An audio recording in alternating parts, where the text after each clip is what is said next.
Chapter 625. The woman in the Prada floating cloud sunglasses looked at him for a while, then raised her hands and clapped in the air.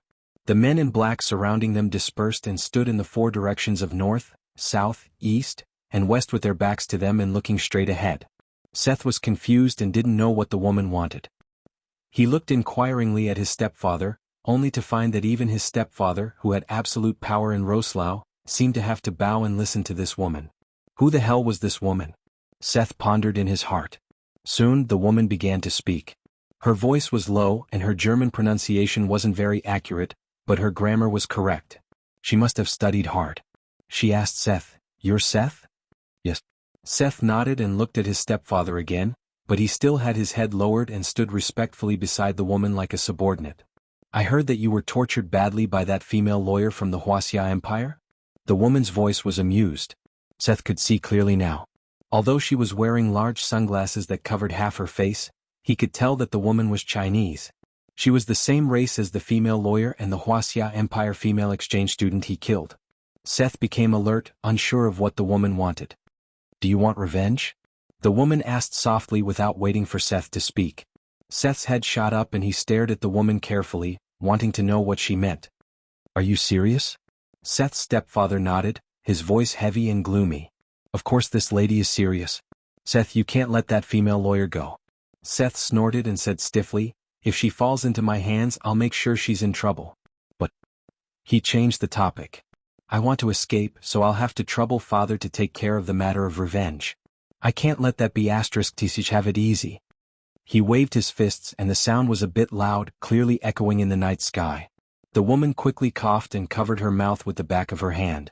She mumbled, "Tomorrow morning at 10 o'clock by the Königssee. That female lawyer will be waiting there alone.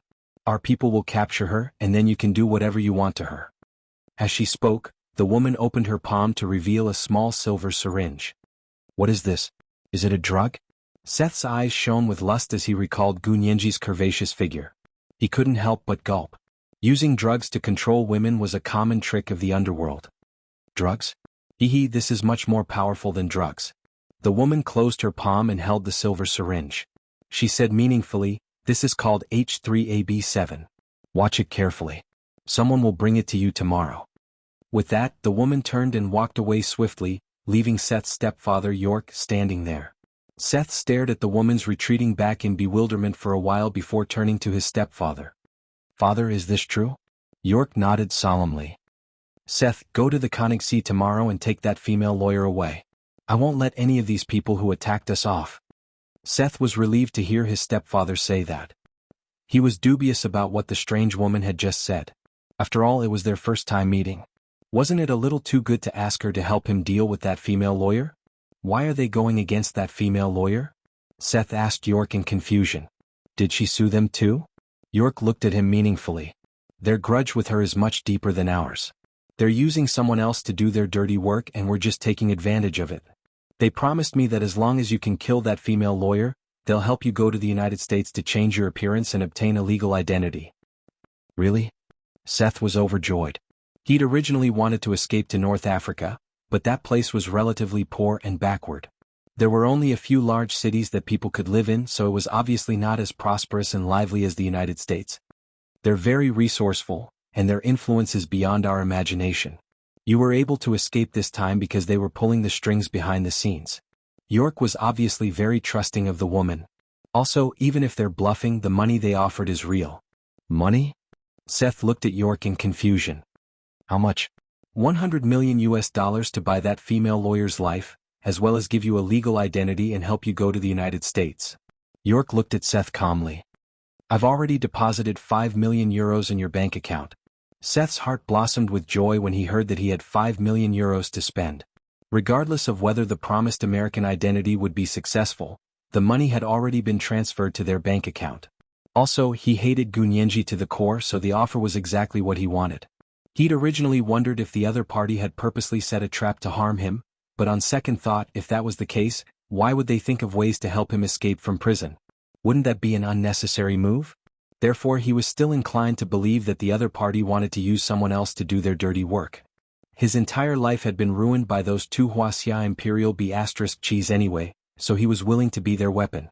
Also, the other party had paid a high price, so wasn't this a mutual agreement? Seth thought it through and nodded confidently. Okay, no problem. I'll kill that female lawyer tomorrow. He couldn't help but think of that milky white and delicate skin. Seth licked his scarlet, cracked lips and chuckled. After giving his instructions, York also left. Seth got into the SUV parked on the side of the road alone. The car was fully refueled and there was plenty of food and purified water in the car, enough for him to drive south to Italy.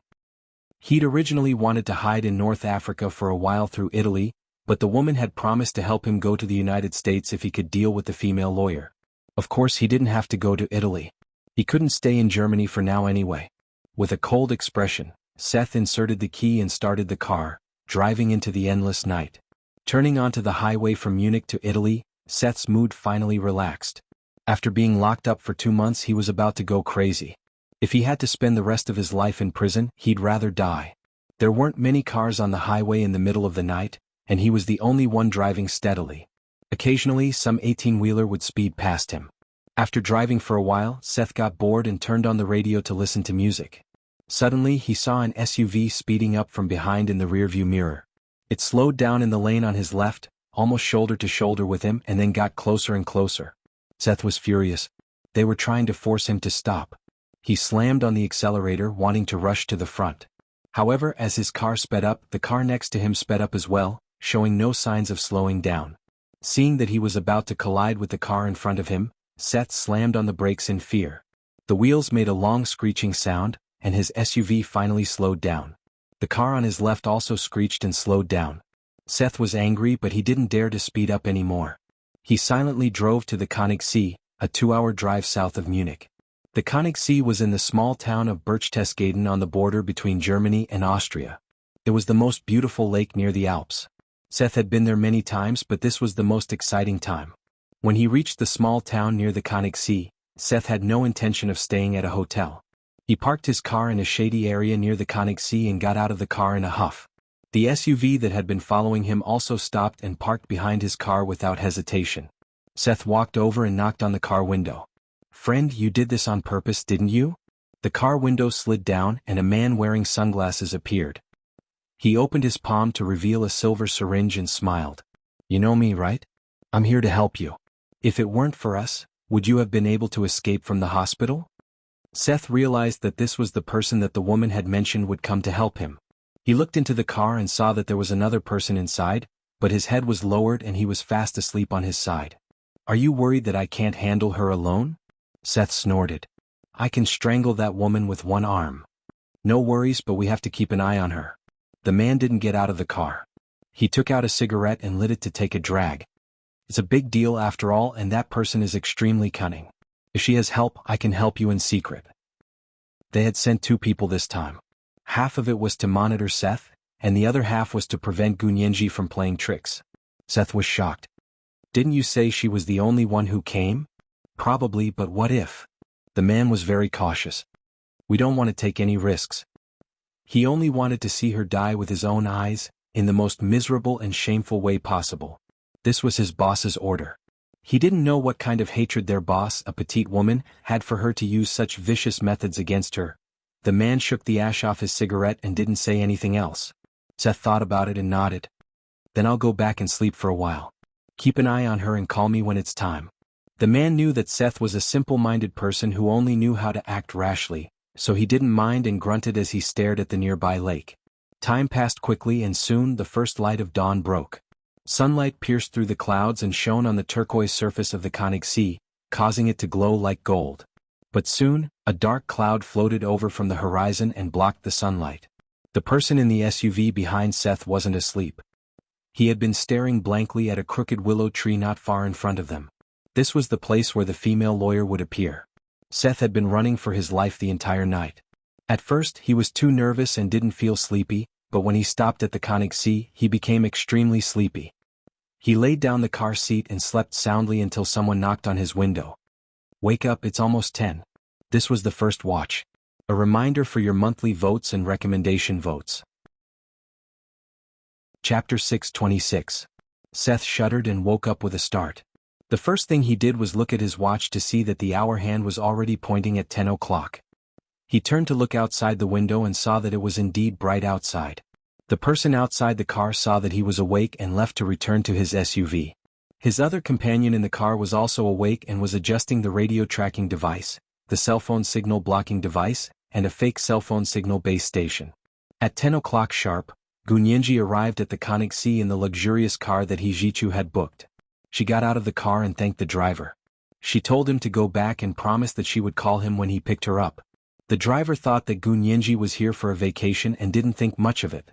He smiled and introduced a few scenic spots, as well as some of the more famous restaurants in the small town of Berchtesgaden. Gunyenji memorized everything and waved at the driver with a smile as she watched him leave. After the driver drove away, Gunyenji looked back at the scenery around the Konichi. She had looked at pictures on her iPad all night yesterday and thought that she was already familiar with the scenic spots. However, when she actually saw it, she realized that the scenery here was even more beautiful than the pictures. That was rare. Due to the rise of Photoshop technology, pictures nowadays could no longer reflect the truth. She didn't expect that there would be a place where the scenery was even more beautiful than the pictures. Gunyenji stretched out her hands and spread them out beside her. She took a deep breath in satisfaction. Although it wasn't the Black Forest oxygen bar in Frankfurt, the oxygen content in the air didn't seem to be any worse than the Black Forest. There was also the Konichi right in front of her. The water was so clear that she could see the fish and stones at the bottom of the lake. The light blue water, the tender green grass, the towering trees, the alternating red and yellow leaves, and the mountains piled up with layers of snow. The scenery was so beautiful that no one would have any distracting thoughts. There were many tourists by the lake, but no one made a lot of noise. Everyone seemed to be subdued by the unparalleled beauty and held their breath. Many people were busy taking pictures from all angles with their cameras. Although there were many people, the lake between the mountains still appeared peaceful and tranquil. Gunyenji walked around and saw the bustling crowd. There were many private cars parked nearby, and she secretly wondered which one was Hua Xiaoheng's. Seth sat in the car and saw Gunyenji's slender figure in the distance. Today she was wearing a dark purple sportswear that she often wore when she went on a trip. She was wearing the same color sweatpants, snow-white coach sneakers, and carrying a small bucket bag. Judging by the logo, it should be a Hermes brand. She stood gracefully under the crooked willow tree by the lake, wearing a pair of Prada floating cloud sunglasses. The weather was a little hot. She tilted her head, and something on her ear flashed a colorful halo, making her look like a person in a painting. She was so beautiful that she didn't look like a real person. Seth swallowed again. His throat felt a little tight and his lower body immediately stiffened. Just as he was about to open the door and get out of the car, the person in the car behind him came over and said to him, "Wait in the car. We'll bring her over." Seth looked over and saw that the man had a woman in a dress with him. The two men walked to the left and right of Gunyenji. There were more and more tourists and the best viewing spots started to get crowded. Of course, no matter how crowded it wasn't to the point of being crowded. It was just more people than most places in Germany. Gunyenji turned to look at the lake and wondered which direction Hua Xiaoheng would come from. In the silence, she saw a man wearing sunglasses and a woman in a dress hugging each other as they walked over from behind her from the reflection of the lake. It was obvious that they were a couple. Gunyenji smiled and stepped aside. She didn't want to stand in the way of the couple. As a result, the couple looked at each other and walked in her direction. Gunyenji wasn't used to being so close to strangers, but she couldn't step away anymore. If she did, she would fall into the lake. She hesitated and was about to turn around to walk back when the man behind her suddenly raised his arm like lightning. A cold light flashed in his palm, and a silver-white syringe was stabbed into her back. Gunyenji felt a sharp pain in her back, like she had been stung by a hornet. She instantly realized that she had been tricked. That text message wasn't from Hua Xiaoheng. Similarly, Hua Xiaoheng couldn't have sent those scarves to her, right? Someone had set up a trap. There was a traitor in the Special Operations Forces. Hua Xiaoheng was in danger. In a flash, Gunyenji had already figured out the cause and effect, but she couldn't support herself anymore. Her vision darkened, and her body went limp as she was about to fall to the ground. The moment she fainted, she wasn't worried about her own safety, but Hua Xiaoheng, the woman beside the man, quickly walked over and wrapped her arm around her shoulders. Half supporting and half carrying her, she hurriedly brought her to Seth's car. The man also followed them and looked around cautiously. The surrounding tourists were still immersed in the beautiful scenery, and most of them were taking photos and videos with their phones. There were also a few people who happened to capture Gunyenji's situation with their phones. Of course at this time they didn't know what had happened so they didn't care. In their footage, a beautiful Chinese-American girl was looking at the scenery by the lake, and then a man and a woman came over. They seemed to be meeting friends and she was so excited that her legs went limp, and she was half supported and half carried away by her girlfriend. The two of them stuffed the fainted Gunyenji into Seth's car, and Seth was so excited that he wanted to pounce on her. The couple quickly grabbed him and didn't allow him to act recklessly. "Hurry up and leave. Do you want to be caught red-handed here?" The man felt that Seth was simply an animal in heat, a literal animal. He didn't have any human qualities at all. Not only did he have no shame but he also had no brain. There were so many people here but he actually wanted to have sex with that female lawyer. He wasn't just any normal kind of brainless. The man pushed Seth away with a dark expression and got into his car. He growled in a low voice, "Hurry up and drive." Seth chuckled and knew he was too impatient.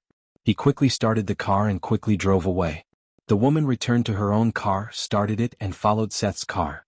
They sped as fast as lightning and soon reached the Alps. The mountain roads were rugged and narrow and only two cars could pass each other. Also, there were very few people here at this time so if something happened, it would be easy to kill someone and dump their body. Seth's heart itched uncontrollably in the driver's seat. He held the steering wheel and kept looking back at the unconscious Gunyenji. He asked the man sitting next to him, "Did that B7 you gave her really work?" It was the second watch. Just a reminder, there were recommendation votes and monthly votes. Mwah. Chapter 627. Seth was skeptical of the man's words. Of course. The man was very confident in H3AB7. A woman injected with this is finished for her life. She can't live without a man and will be F***ked for free. Really? It's really that powerful? She won't resist. Seth's eyes widened. He regretted not having such a thing earlier. Absolutely not. The man said lazily as he turned around to look at the unconscious Gunyenji. Her fair, flawless skin, beautiful face and figure, especially her delicate temperament, made people want to rub her, destroy her and break her. Licking his lips, the man realized that just looking at the unconscious woman in the back seat made his mouth go dry. He secretly wondered if he should get a share later. This woman was completely ruined after being injected with that thing anyway. She would never be able to live without a man in the future, and he wouldn't let her live. Only death awaited her. Seth excitedly asked about the effects of H3AB7 as he stepped harder on the accelerator and drove faster and faster. The two of them discussed more and more enthusiastically in the front seat and laughed lewdly from time to time. They didn't realize that the person in the back seat had already woken up. Gunyenji still lay motionless, but she had actually woken up a long time ago. The man had thrown her into the car, and she had regained consciousness in less than 5 minutes. Everything that had just happened flashed through her mind like lightning, and she remembered that she had fallen for a trap. Opening her eyes slightly, she looked around and realized that she was lying in the back seat of a car. She could feel the car bumping along the uneven road, but she didn't know where it was going. Gunyenji didn't understand the situation around her, so she didn't say a word and continued to lie motionless and pretend to be dead. Fortunately, the other party was probably too confident in the H3AB7 they were talking about and completely didn't realize that the person in the back seat would wake up on her own. Therefore they didn't expend any effort to tie her up. Her movements weren't restricted, but she didn't dare act rashly. There were 2 men in the front seat and she was a defenseless woman. She couldn't fight them head-on so she could only play it by ear. Naturally, she could hear the voices of the 2 men in front of her clearly. What surprised her was that one of the men's voices belonged to Seth, the cruel scumbag. "I've always found her an eyesore. I can't believe she really fell into my hands." Seth's voice was undisguised, filled with hatred and lust. Gunyenji forced herself not to frown. She didn't want to alert the 2 people in front of her. Gunyenji quietly pricked up her ears to listen to the 2 men in front of her talking about the effects of H3AB7. She was stunned for a moment and only wanted to laugh. The 2 of them were speaking German, and the German that Gunyenji had been cramming during this period finally came into play. She listened to most of it and could almost understand what they were saying. She was no stranger to H3AB7. She remembered hearing about it from Aiko Yamaguchi. He had personally said that she had been drugged by this aphrodisiac and was surprised that she was fine. However, Gunyenji knew that she was fine. Chun-Lai must have given her the antidote, so the medicine shouldn't have any effect on her. If that was the case, could H3AB7 be like a virus? That was because only virus-type infections could produce immunity, so it wouldn't work on her in the future. She silently felt the condition of her body. It wasn't as ridiculous as the two perverted men had said. She didn't feel anything at all. It couldn't be any more normal. Either this H3OB7 wasn't as powerful as the two men had said, or she had been drugged by a fake H3OB7. Gunyenji's hands slowly curled into fists and drooped under the seat. The strap of her Hermes bucket bag was still hanging on her arm. The bag should be between the two rows of seats. The SUV sped on the mountain road. The rain poured down and the road was rugged and winding. They quickly entered the depths of the Alps. The road was built on a small mountain range.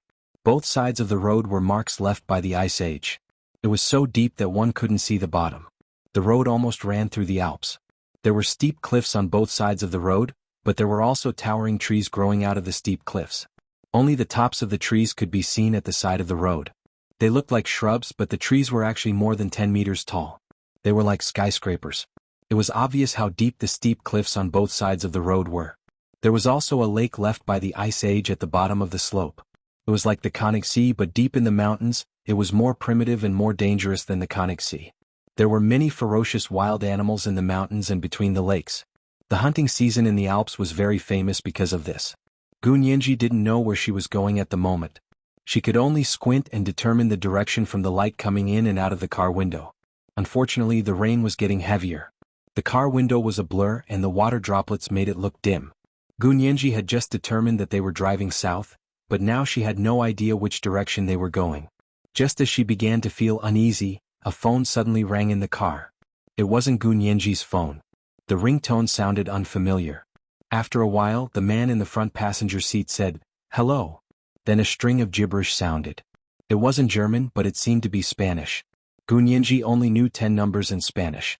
She used to be curious, so she listened with Huashaoheng and memorized it. Now she had no idea what the man was saying.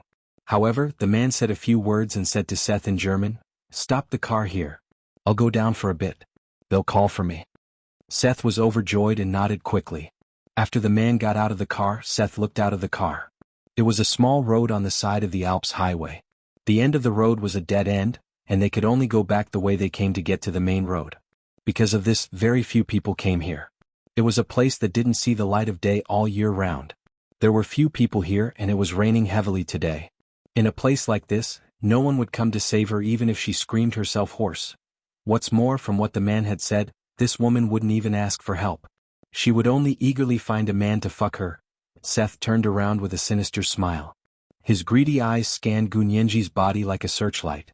Then he picked up his phone, intending to take a few pictures of Gunyenji to blackmail her. He locked the car door and pushed his seat to move towards Gunyenji. The car wasn't considered narrow, but Seth was tall and burly. A normal car didn't have enough space for him. As soon as he moved, he almost filled the entire car.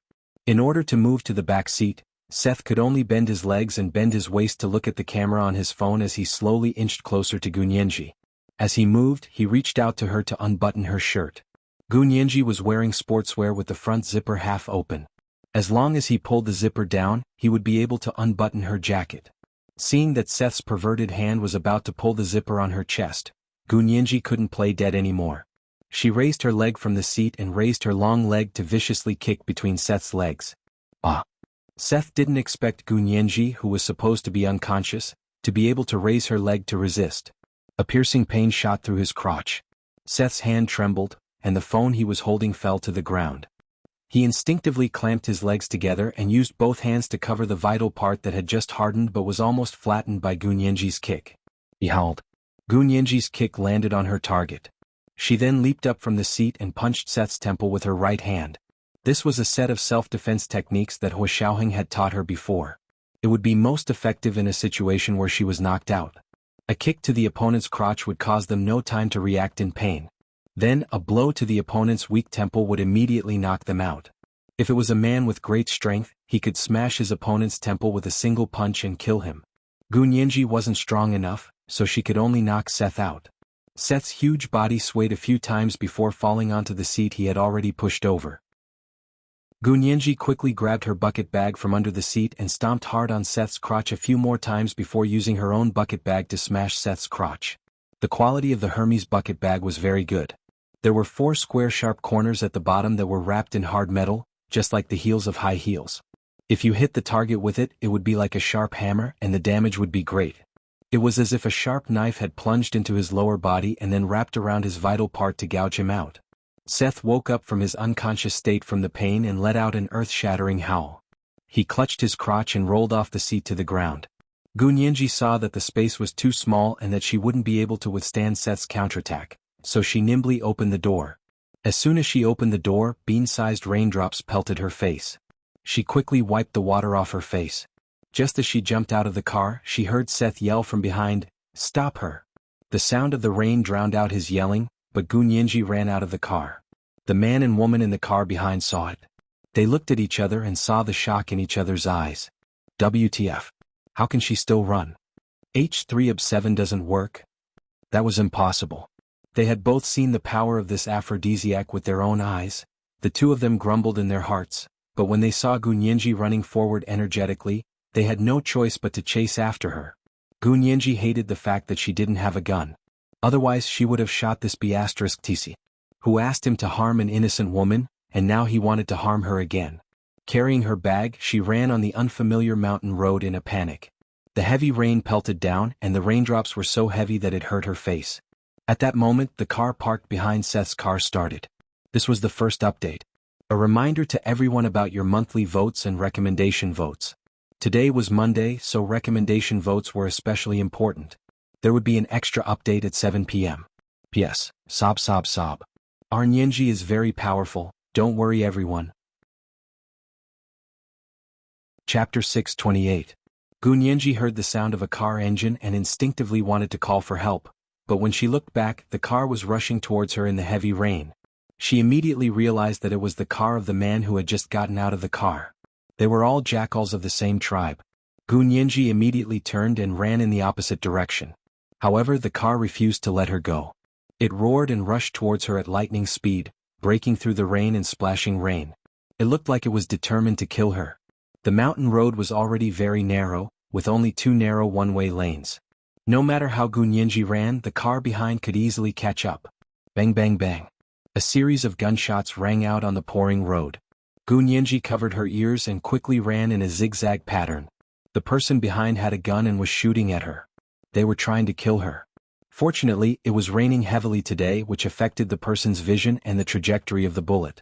Also, running in a zigzag pattern was very effective. Gunyenji hadn't been shot yet, but she knew that her luck wouldn't be so good forever. The other party had a gun and a car. Gunyenji could only escape for a while by running in a zigzag pattern. As time passed, she would run out of strength and wouldn't be able to run even if she wanted to. At that time, she would be at the mercy of the other party. Whether they wanted to kill her or humiliate her, it would all depend on their mood. Of course, Gunyenji wouldn't let herself end up like that. She closed her eyes and bit her lip as she looked on both sides of the mountain road. They were both bottomless steep slopes and she didn't know what was at the bottom of the mountain road. The rain was getting heavier and there were steep mountains on both sides of the road. If she ran down, landslides were common occurrences. However, she didn't want to be caught by the other party. Whether she was dead or alive, the other party could use her to threaten Hua Xiaoheng. She absolutely didn't want to be a hostage for them to force Hua Xiaoheng to submit. She had her pride. She would rather die in glory than live in dishonor. Gunyenji made up her mind. She saw a damaged section of the road in front of her and turned back to look at the speeding car behind her. She suddenly ignored the slippery rain and threw herself to the ground. Then she kept rolling to the side of the road amid the piercing gunshots. The mountain road was asphalt, but there were many small pebbles that hit her wrists and back, causing her skin to break in many places. But now she couldn't care less. Rolling to the side of the road in the rain, she threw herself down and rolled down the damaged road. The road was flanked by cliffs.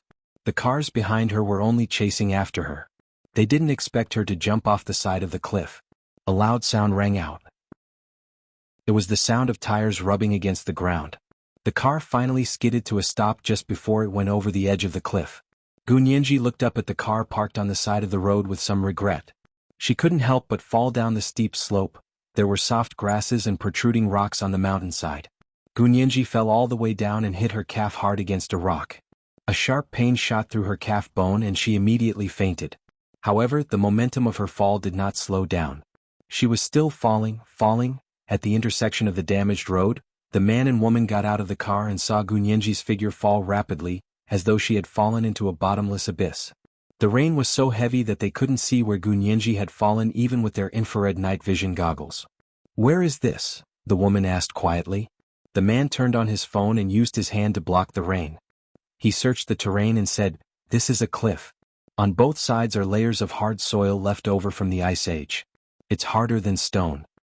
"Then wouldn't she be dead if she fell?" "Dead or not, we have to look." The two of them held hands and slowly walked down the steep slope in the heavy rain.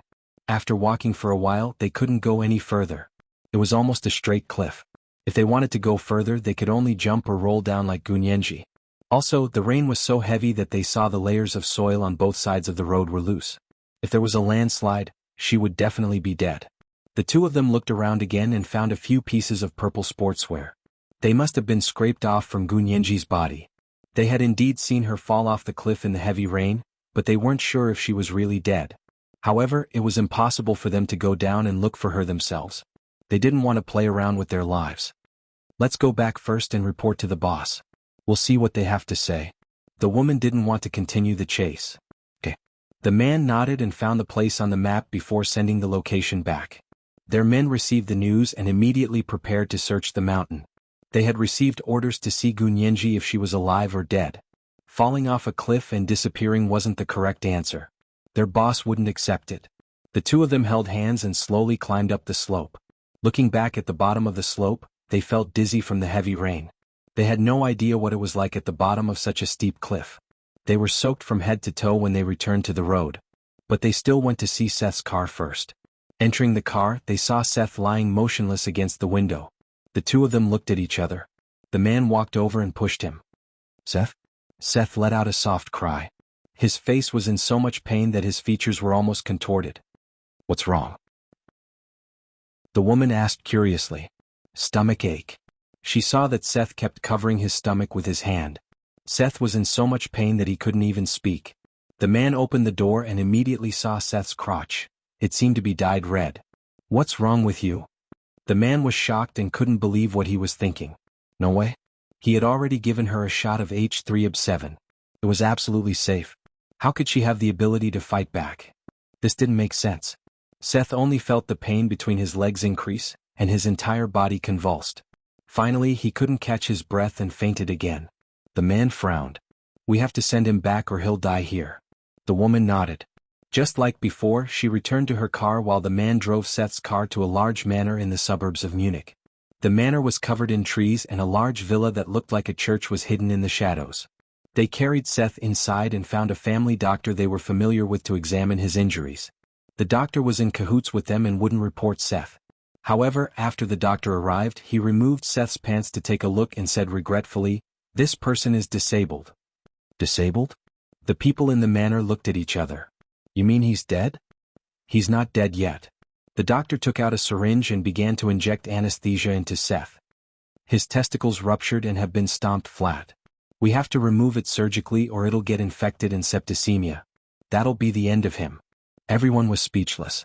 It was the second watch. Just a reminder for recommendation votes and monthly votes. Especially for Monday's recommendation votes. P.S. So girly with all sorts of censored words, so, oh, intersection or intersection, oh. Chapter 629. A man without his testicles was no different from a beaten cow or horse. He was no longer a man. Everyone felt a tinge of sympathy for Seth. But this wasn't the worst-case scenario. The doctor continued, "The corpus cavernosum between his legs was broken when it was filled with blood. It's been too long and it can no longer be repaired. We'll have to cut it off completely." Everyone was speechless. As expected, this was the cruelest. For a man, not having his testicles was already very painful. Now, even the corpus cavernosum between his legs which he used to pee was going to be gone. The man who had brought Seth back looked at the woman who had gone out with him with lingering fear. Both of them sighed inwardly. That female lawyer was too evil. Not only was her heart evil, but her hands were also evil. No, it should be said that her feet were evil. Looking at Seth's appearance, it was obvious that the woman had kicked him to this state. The man was secretly glad that he had just received a call and hadn't stayed behind with Seth to do bad things. Otherwise, he really didn't know if he would have been lucky enough to avoid Seth's tragic end. The doctor finished speaking and stood up. "Send him to my clinic. We can't do the surgery here." Everyone went to ask their bosses, and then 2 people came down to carry the anesthetized Seth to the doctor's small clinic. The round-faced, long-haired, buxom woman upstairs listened to her subordinate's report and was perplexed. That was impossible. Could it be that H3-7 wasn't that powerful? It was raining, and the voluptuous woman with a round face and long hair sat by the window for a while. She rewatched the video that her subordinate had sent to her and confirmed that Gunyenji had indeed been poisoned by H3-7. She had quickly lost her ability to move and subsequently passed out. As for what happened in the car afterward, her subordinates weren't there, so they didn't record it. From the injuries on Seth's body, it could be deduced that he hadn't gotten the upper hand, and Gunyenji had jumped off the cliff, so she probably hadn't gotten the upper hand either. Playing with a gold pen in her hand, the round-faced, long-haired woman laughed softly and began to give orders. Pass down my order. If he's alive, I want to see him. If he's dead, I want to see his body. She gripped the pen in her hand so tightly that the tip of the pen pierced her palm. She did not let go. She did not believe that H3-7 had no effect. The drug's strength and intensity had been tested on tens of thousands of people. It was impossible for Gunyenji to be so special. She refused to believe that there was such a possibility, but she also understood that there had to be another reason. But none of that mattered anymore. Gunyenji had fallen into her trap and fallen off the cliff. Even if she was lucky enough not to die on the spot, she wouldn't be able to escape her second round of attacks. In the second round, the omnipresent pursuit was like an inescapable net. She muttered to herself as she opened her laptop, pulled up the satellite communication program, and began to connect to the European Copernicus satellite navigation system. After her adjustments, the satellite navigation system could cover the entire Alps and help her quickly locate her target within 10 meters. However, they were now in Germany and there were American troops stationed there. They could not use weapons that were too advanced, nor could they use helicopters. Otherwise, they could directly use armed helicopters to enter the Alps and use sniper rifles to eliminate the targets and end the battle quickly. Unfortunately, there was no way to use it. Once the armed helicopters took off, they would immediately attract the US troops' radar. If they were targeted, it would be difficult to escape. She wanted to kill Gunyenji, but she couldn't sacrifice herself. Therefore, she had to be very cautious and covert. Even if she was exposed in the future, she couldn't let anyone think of her. Besides, she couldn't stay here for too long. She had to go back tonight. She could only come up with a detailed action plan and take into account all the possibilities. Then she ordered her subordinates to act according to the plan. They couldn't deviate from her plan at all. Then she commanded them through the phone. It was the end of summer and the beginning of autumn. The temperature in the Alps dropped quickly in the middle of the night. There was another heavy downpour. In the middle of the night, the rain finally stopped and Gunyenji woke up from the cold. As soon as she regained consciousness, her entire body also woke up. At the same time, she felt pain all over her body. It wasn't intense pain but a dull pain like the feeling of her fingers being cut by sawgrass. Just like when she was in the car, she didn't dare open her eyes or move before she understood the situation. However, even with her eyes closed, she could feel that she should be lying on the grass. She could still hear the sound of running water. It should already be dark because her eyes couldn't feel the light. Also, she was very tired. It wasn't just the normal kind of cold. She wasn't wearing autumn or winter clothes, only a sports jacket. It was probably already tattered. After listening quietly for a while, there seemed to be the chirping of autumn insects, but there was no other sound. There should be no one else here. She fell from a high mountain road, so those people shouldn't have chased her down. Gunyenji now had a clear understanding of her situation. If those people chased her down, they would definitely take her away and not let her wake up naturally here. One had to know that when she jumped down, she had knocked herself unconscious. Gunyenji slowly opened her eyes. Her long and thick eyelashes fluttered and slowly opened like 2 rows of small fans. The first thing she saw was the clear night sky that had been washed clean by the rain. The bright moon stretched for thousands of miles, and the sky was filled with stars. Her gaze gradually moved down and she tried to look around. There was no one else in sight. She moved a little and at that moment, a piercing pain came from her left calf. It was many times sharper than the dull pain from before. Gunyenji's tears immediately came out. It wasn't that she wanted to cry, but it was too painful. Tears were an automatic reaction to the pain. She used her arm to support herself on the grass and slowly sat up, trying not to move her left leg. After sitting up, she first looked at her body. The Hermes bucket bag was still hanging in front of her chest. It looked really good. Her clothes were torn and tattered by the mountain rocks, but the small bag's outer skin was not really scratched. There were only some grass and mud. When she patted it with her hands, it looked like it was new and it was very sturdy. She remembered using the 4 sharp corners of the bucket bag's base to hit the important part between the B***'s legs. She felt much more relaxed now that the bag was still there. There was a phone in the bag, so she could immediately call the police for help. But before she called for help, she first had to inform Yin Shixiang or Zhao Liangzi and tell them that there was a mole around Wuxia.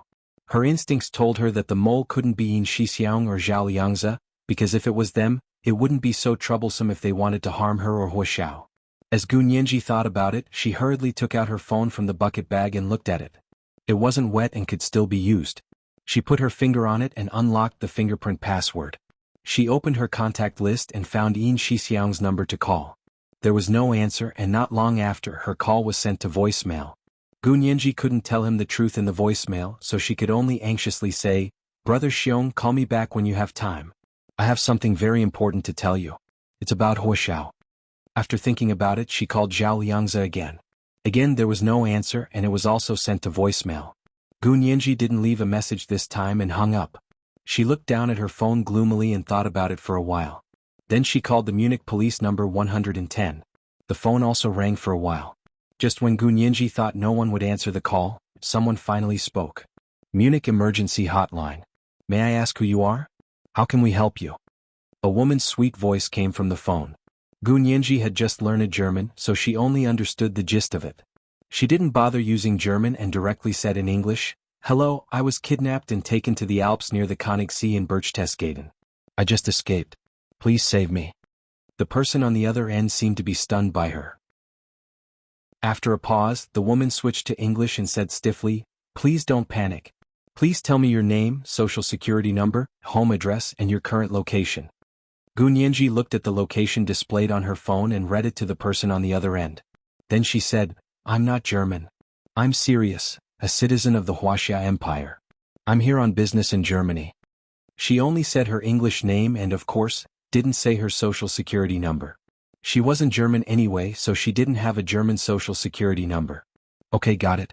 Please wait where you are. Our people will come to rescue immediately." The person hung up after speaking. Gu Nianji sighed and decided to call her colleagues, Smith and the others. She wanted to tell them about her situation so they wouldn't be shocked. Also, she had to quickly tell them about Seth's escape. She hadn't returned yet, so she wondered if her colleagues knew she was missing. Gu Nianji thought about it as she looked around. She realized she was probably in a call and there were many towering trees around her. They were probably the bush-like trees she saw on the road. Just a few steps to her left, there was a small stream or river, sparkling in the moonlight. Gu Nianji looked up at where she had fallen. If she had been unlucky and had fallen into the river when she had fainted, she would have kicked the bucket. Although the river didn't look particularly deep, it was deep enough to easily drown a person. There was furry grass on both sides of the river. It had rained, so it wasn't hard to sit on it. It was quite comfortable. Gu Nianji saw that there were no enemies around who wanted her life and felt much more relaxed. Would they think she had fallen off a cliff and died? This was the first update. A reminder to everyone for their monthly votes and recommendation votes. There will be an extra update at 7 p.m. P.S. I saw some readers asking why Nianji didn't steal the car and drive away. I didn't expect that to be a problem. It should be common sense, right? Yes, many readers also explained that this was the reason. Don't drive too fast on mountain roads when it was raining heavily, especially when there were cliffs on both sides. This kind of road should be avoided as much as possible. If you really had to take it, you had to choose a good weather and have someone familiar with the terrain as the driver. Otherwise it would be very dangerous.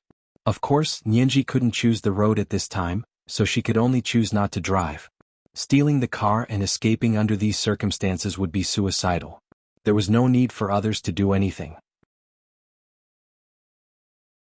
Chapter 630. There was a large rock on Gu Nianji's right. She planned to move over there and lean against it. It was better than lying on the grass like this. Gently moving her leg, she felt a piercing pain in her left calf. Gu Nianji tried to press the injury with her hand and couldn't control it. She let out a scream. It was too painful. Now she was sure she must have broken a bone. What should she do? It would take 100 days to heal from a serious injury. How was she going to recover here alone? She should hurry and call. Gu Nianji thought about it as she dialed Smith's number. It rang for a long time but no one picked up. Gu Nianji could only leave him a message. Smith, I got lost near the Königssee. I've already called the police. Can you pick me up at the police station? I'll send you my location. As she spoke, Gunyenji opened the messaging app on her iPhone and sent Smith a message about her location.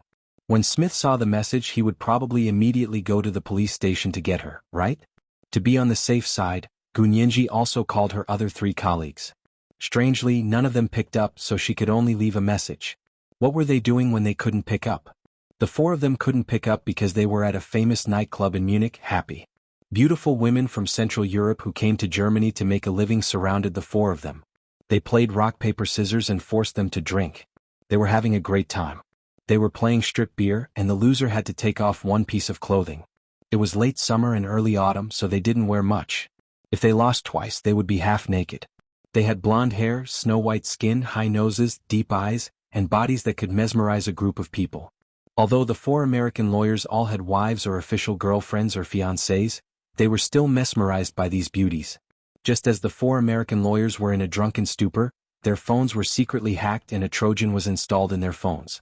In the future, whenever Gunyenji called, it would be automatically transferred to another message system. They would never receive her call. After Gunyenji finished the call, she carefully put her phone back in her bag. She didn't know when they would come to pick her up, so she had to be careful with her phone. If the battery died before they found her, she wouldn't be able to call for help. She carried the bucket bag horizontally in front of her chest and tried to push herself up from the grass, but she was not strong enough. His left leg still couldn't exert any strength, so he could only flip over and crawl on the grass with his right leg. Step by step he crawled towards the big rock. It looked like it was only a few steps away, but it took her a full 5 minutes to reach the bottom of the boulder. Leaning against the big rock, Gunyenji panted. Her heart was beating very fast, but there was no sweat on her forehead. Feeling strange, she touched her forehead and realized that she was having a fever. No wonder he had been feeling weak all over and his limbs were sore. It turned out that other than his leg injury there was also a high fever. Gunyenji sighed and closed her eyes, resigned to her fate. It was already late at night. Sleepiness rose, and coupled with the high fever she felt dizzy. She couldn't hold on any longer and gradually fell asleep. Although he was very hungry, there was nothing that could stop him from feeling sleepy. Just like that, he leaned against the big rock and slept for the whole night. He slept all the way until noon the next day. When Gunyenji woke up, sunlight shone through the gaps between the leaves and bounced on the small river like pieces of gold. The leaves were too dense, so the sunlight didn't penetrate much, but it was enough for her to see her surroundings clearly. Although it had rained yesterday, the moisture in the air evaporated quickly under the sunlight. The grass was dry and there were no signs of rain at all. Gunyenji's heart was as anxious as the temperature. Wasn't this place too deep? The trees were so tall that she couldn't see their tops. Even if someone came to save her, how would they get down? Would they have to use a rope to hang themselves down? Looking up, there was no ready-made path to go up, and of course there was no path to go down either. She had rolled down and it had been too dangerous. She had broken her leg and fainted, which was how she had ended up here. Frowning, she couldn't figure it out for a long time, so she decided to stop thinking about it. Actually, from another perspective, this place was so hidden and steep that it wouldn't be easy for the person who saved her to come in, and it wouldn't be easy for the person who wanted to harm her to come in either. Therefore she should be safe for the time being. Gunyenji thought about it, trying to find joy in her misery. She touched her forehead and found that she had a fever last night, but now she actually didn't have a fever anymore. This was good, but her body was even weaker. Even lifting her arms made her muscles ache, but this was a normal reaction after a high fever. Gunyenji didn't mind. Holding onto the big rock with one hand, she used her right hand and right leg to exert strength. This time she actually stood up all at once. Touching the fracture in her left calf, it didn't seem to hurt as much, but it still hurt a little and she still couldn't exert strength. Gunyenji rubbed her knee and slowly stood up. After standing up, she could see more clearly. But what was the use of seeing more clearly? The valley was filled with trees, tall, short, green, red, brown, and yellow. She couldn't see the end of it, and it was simply a primeval forest. The cliffs on both sides were steep and straight, like walls, surrounding the towering trees and a small river in the middle. Gunyenji suddenly felt like a frog looking up at the sky from the bottom of a well. She was surrounded by high walls and could only see the sky above the high walls. Thinking of frogs, Gunyenji's stomach growled. She was hungry. She hadn't had a proper meal since arriving early yesterday morning. She was in a hurry to leave in the morning, so she only ate a small white sausage and drank a sip of coconut juice. Gu Nianji not only felt hungry but also very thirsty. Licking her dry lips, her originally plump and supple lips were now peeling. Gu Nianji missed the unfinished can of coconut juice in the hotel fridge. The more she thought about it, the thirstier and hungrier she became. Gu Nianji rubbed her eyes and looked around to find her target. She hopped on one leg to the side of a relatively short tree. Fortunately, she discovered that the small tree was a willow tree. The small willow tree was only a little taller than Gu Nianji, and its branches were so short that she could touch them with her hands. Gu Nianji picked a rather tough branch that was more than a meter long and about 5 centimeters in diameter. She pulled hard, but the branch was indeed very tough. The bark was still hanging on the main trunk and she couldn't pull it off no matter how hard she tried. Gu Nianji didn't panic. She took out her key ring from the bucket bag hanging on her chest. There was a set of Swiss Army knives on it. Wuxia had given it to her and she had been using it with her own keys. It was the second watch. A reminder for recommendation votes and monthly votes. Oh, intersection. Oh. Chapter 631. Gu Nianji took out a small knife from the Swiss Army knife and patiently cut at the stubborn piece of bark that refused to separate. No matter how tough the bark was, it was not as powerful as a knife. Soon, Gu Nianji cut through the tree bark and completely cut off the branch. Holding it in his hand, he felt that it could indeed be used as a walking stick. However, the part of the branch that he held in his hand still had burrs, and his palm could not bear it. Gu Nianji picked out a small knife from the Swiss Army knife and carefully polished the top of the branch. She smiled with satisfaction when the top was smooth and the burrs were gone. This way it felt much more comfortable in his hands. Now that he had a walking stick, the next step was to cut a few willow branches to make a splint to fix his fractured left calf. This way he could recover quickly and ensure that the bones would not grow out of place. She did not want to become a cripple from then on. Leaning on her newly made walking stick, Gu Nianji looked at the little willow tree for a long time. She once again saw a few branches that were neither too long nor too short. Using her Swiss Army knife, she carefully cut them off and tried to make the cuts as smooth as possible. That way it would be easier for new branches to grow. After cutting off the willow branches, Gu Nianji sat under the tree and secured the branches to her left calf. She then took out the shoelaces from her sneakers and tied the willow branches. Her fractured leg felt much more comfortable after the wicker plank was put on, and she realized that her leg didn't hurt as much this morning. Gu Nianji was sweating profusely after cleaning her legs. However, looking at the cane in her hand and the splint on her leg, Gu Nianji felt a sense of accomplishment. This was one of the perks of growing up with Wuxia. She had been with him all those years, a pendant to his leg, following him wherever he went. Wuxia was only 22 years old at the time, so he didn't know how to raise a young girl. Besides, it was all training in the military base, so it wasn't confidential, so he let her be. She had run exercises, trained and camped in the wild with them. The wilderness survival training she had learned was not for nothing. Wasn't it all coming in handy now? Gu Nianji wiped her forehead with the back of her hand and stood up again with the help of her new cane. She planned to find some water nearby. She remembered reading about popular science when she was searching Königssee. The Alps were eroded landforms left behind by the Ice Age. There were many rivers and mountain springs that flowed down from the Ice Age. Since there was a small river here, there should be a spring. Otherwise, this small river wouldn't have formed. Gu Nianji carefully observed the direction of the river and the shape of the trees there before confirming the direction.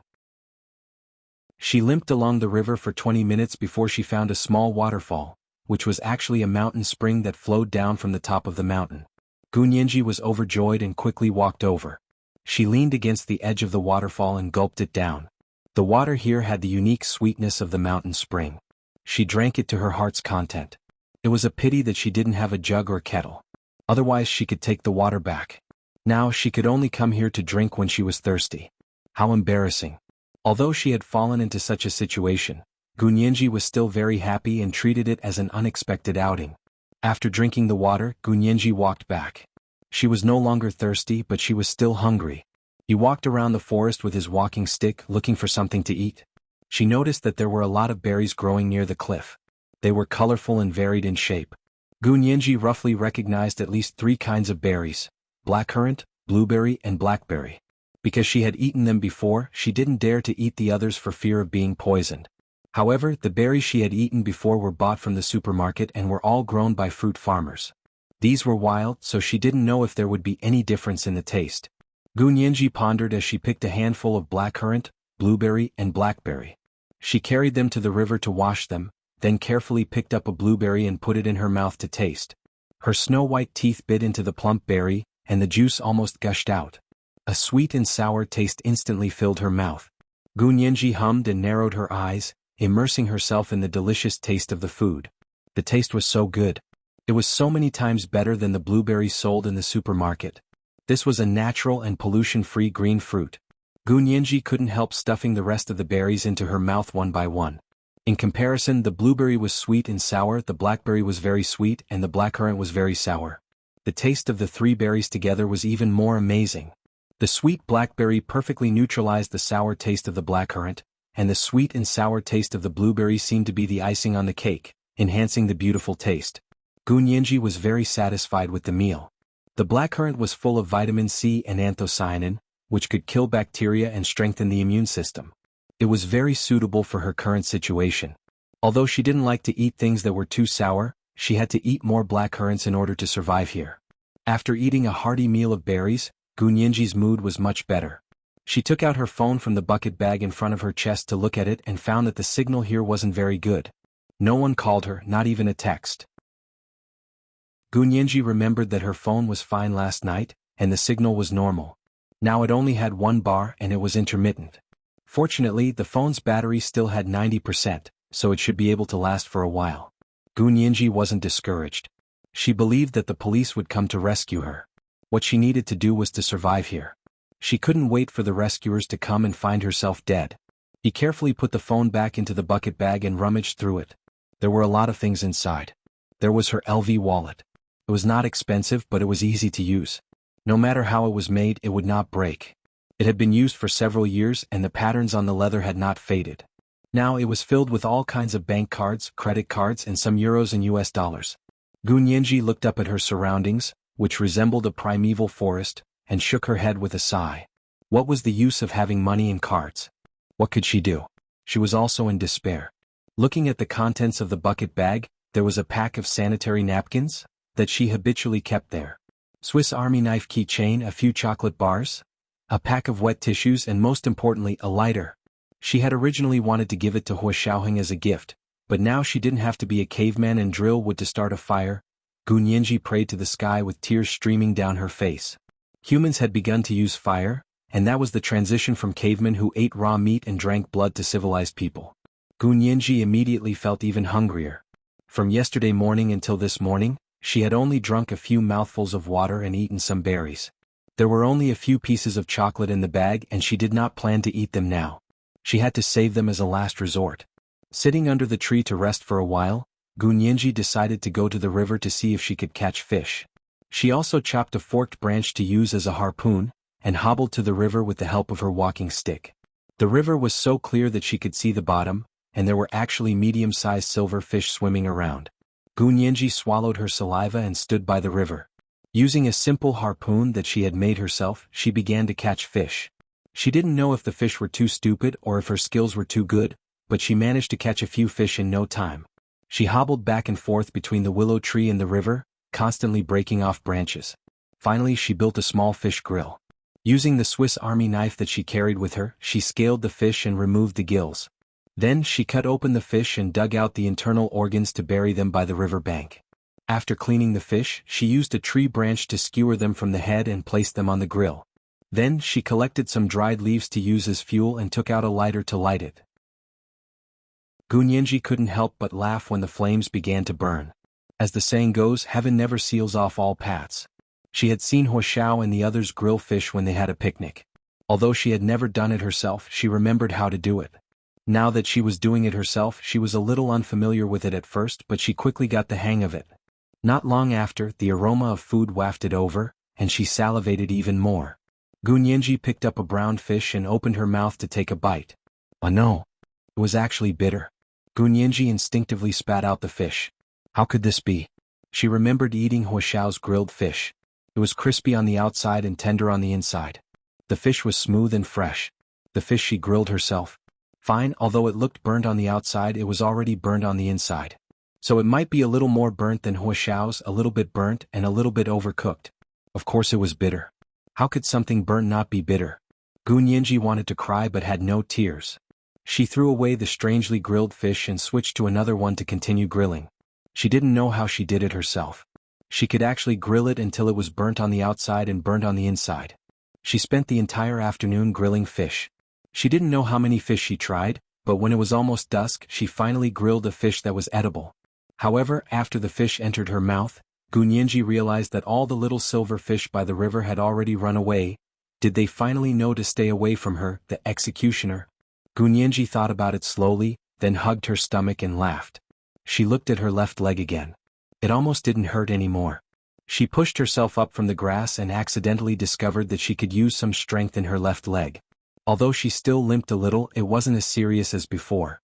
Gunyenji stared at her left calf for a while and muttered to herself, could it be that she didn't have a fracture before? But she remembered the bone-deep pain and the feeling of not being able to use any strength. It really was a fracture. It definitely wasn't a muscle strain. She was very sure because she had strained a muscle before and the pain was different. Then she remembered rolling down the road yesterday and being scraped by the rocks along the way. She quickly pulled up her sleeves to look. Her skin was smooth and smooth. There were no signs of it being scraped. After thinking about it for a while, she still couldn't figure it out. Gunyenji stopped thinking about it. It was more important to escape anyway. It wasn't the time to think about such things. It was a good thing that her leg didn't hurt anymore. Did it have to hurt like hell? This was the first update. A reminder to everyone for their monthly votes and recommendation votes. There will be an extra update at 7 p.m. Chapter 632. Gunyenji shrugged and covered her eyes with one hand as she gazed at the sky in the distance. It was already dusk and the golden sunset dyed the small river yellow. Through the gaps between the leaves she could see flocks of birds returning to the forest. It was almost night again. Another day had passed and Gunyenji was a little sad. Why were the police so inefficient here? It had been almost 20 hours since she'd called the police last night until the sun had set. When would they come to save her? And Smith and the others, hadn't they heard from her yet? Even if they missed her voicemail, she hadn't returned to the hotel for a day and a night. Did they not care about her at all? She didn't even have a phone call. Was she that unpopular? Gunyenji thought about it angrily as she gathered all the leaves and branches that covered the entire meadow and made small piles of firewood. She planned to light a pile of dried branches and leaves as a bonfire when it got dark. When the police came, they would definitely see the fire immediately. Also, it was so cold at night. How could she survive without a fire? She still had a high fever last night. Gunyenji sighed and sat quietly next to the pile of leaves and branches, waiting for night to fall. Not long after, the entire valley darkened again. The setting sun gradually deviated from the horizon and slowly sank until it could no longer be seen. She was the only one left in the valley. She was surrounded by the chirping of autumn insects and the occasional chirping of returning birds. Not far from her, there were occasional splashes of fish in the river, but it was soon quiet again. Everything was silent, as if she was the only person left in the world. Gunyenji waited for the last ray of sunlight to disappear through the gaps between the leaves, but she still didn't see the police. After confirming that the police probably wouldn't come today, she slowly lit the pile of leaves with a lighter. The fire was bright and smoke slowly rose. Gunyenji took a deep breath and looked at the white smoke. She thought optimistically that even if the police couldn't get here in time, the forest rangers would see someone lighting a fire and smoke coming out. They would probably come to see what was going on, right? If the forest rangers were alerted and rushed here, Gunyenji would be saved and wouldn't have to wait for the police to save her. The civil servants of these European countries were really inefficient. It was incomparable to the dispatch speed of the Wuxia Empire's police. She leaned against a large rock and sat on the ground. The fire in front of her was bright and warm, dispelling the chill of the night. Gunyenji stared at the dancing flames for a while and gradually felt sleepy. His head started to move bit by bit like a chick pecking rice. She did not want to sleep alone in the wilderness. Yesterday she had a fever and fell asleep involuntarily. Now that she had recovered, she didn't dare to sleep again. But she couldn't resist the laws of nature. The deeper it got into the night, the more she felt sleepy. She almost couldn't hold on any longer. Although she tried to keep her eyes open several times, the heavy drowsiness still made her fall asleep unknowingly. However, she subconsciously knew that she shouldn't sleep, so even if she leaned against the big rock in a half-awake state, she was still very vigilant. Gunyenji didn't know how long she slept. Maybe it was only a few minutes or maybe it was an hour or two. Her consciousness was a little fuzzy, but in her daze she suddenly heard the sound of birds flapping their wings. Gunyanji jolted awake. It was not a good sign for a nocturnal bird to suddenly flap its wings and fly in the middle of the night. Gunyanji immediately thought of a military exercise she had participated in with Huo. Late that night, she was sleeping in her tent when Huo quietly woke her up and told her that the Blue Army had ambushed them, so they had to quickly move. Gunyanji followed him in a daze and even asked him, "How did you know there was an ambush?" She didn't see it. The camp was quiet, and there were no signs of a large group attacking. However, Huo said, "A lot of birds suddenly flew in the forest next to the camp in the middle of the night. Someone must have come." As expected, their camp was occupied by the Blue Army not long after they retreated. Someone must have come at this time, but could she be sure if it was a friend or foe? Although she called the police, it wasn't just the police who knew where she was. The people who wanted to harm her with Seth also knew where she was. Gunyanji thought very carefully and finally came to a conclusion. No, she couldn't be sure. Perhaps the police had come, or perhaps the people who wanted her dead had come again because they wanted to confirm her death. If she was alive, they wanted to see her, and if she was dead, they wanted to see her body. Therefore, they might have come down to search again. Of course, it could also be the forest rangers. After all, she had started a fire in the forest. Which situation was it?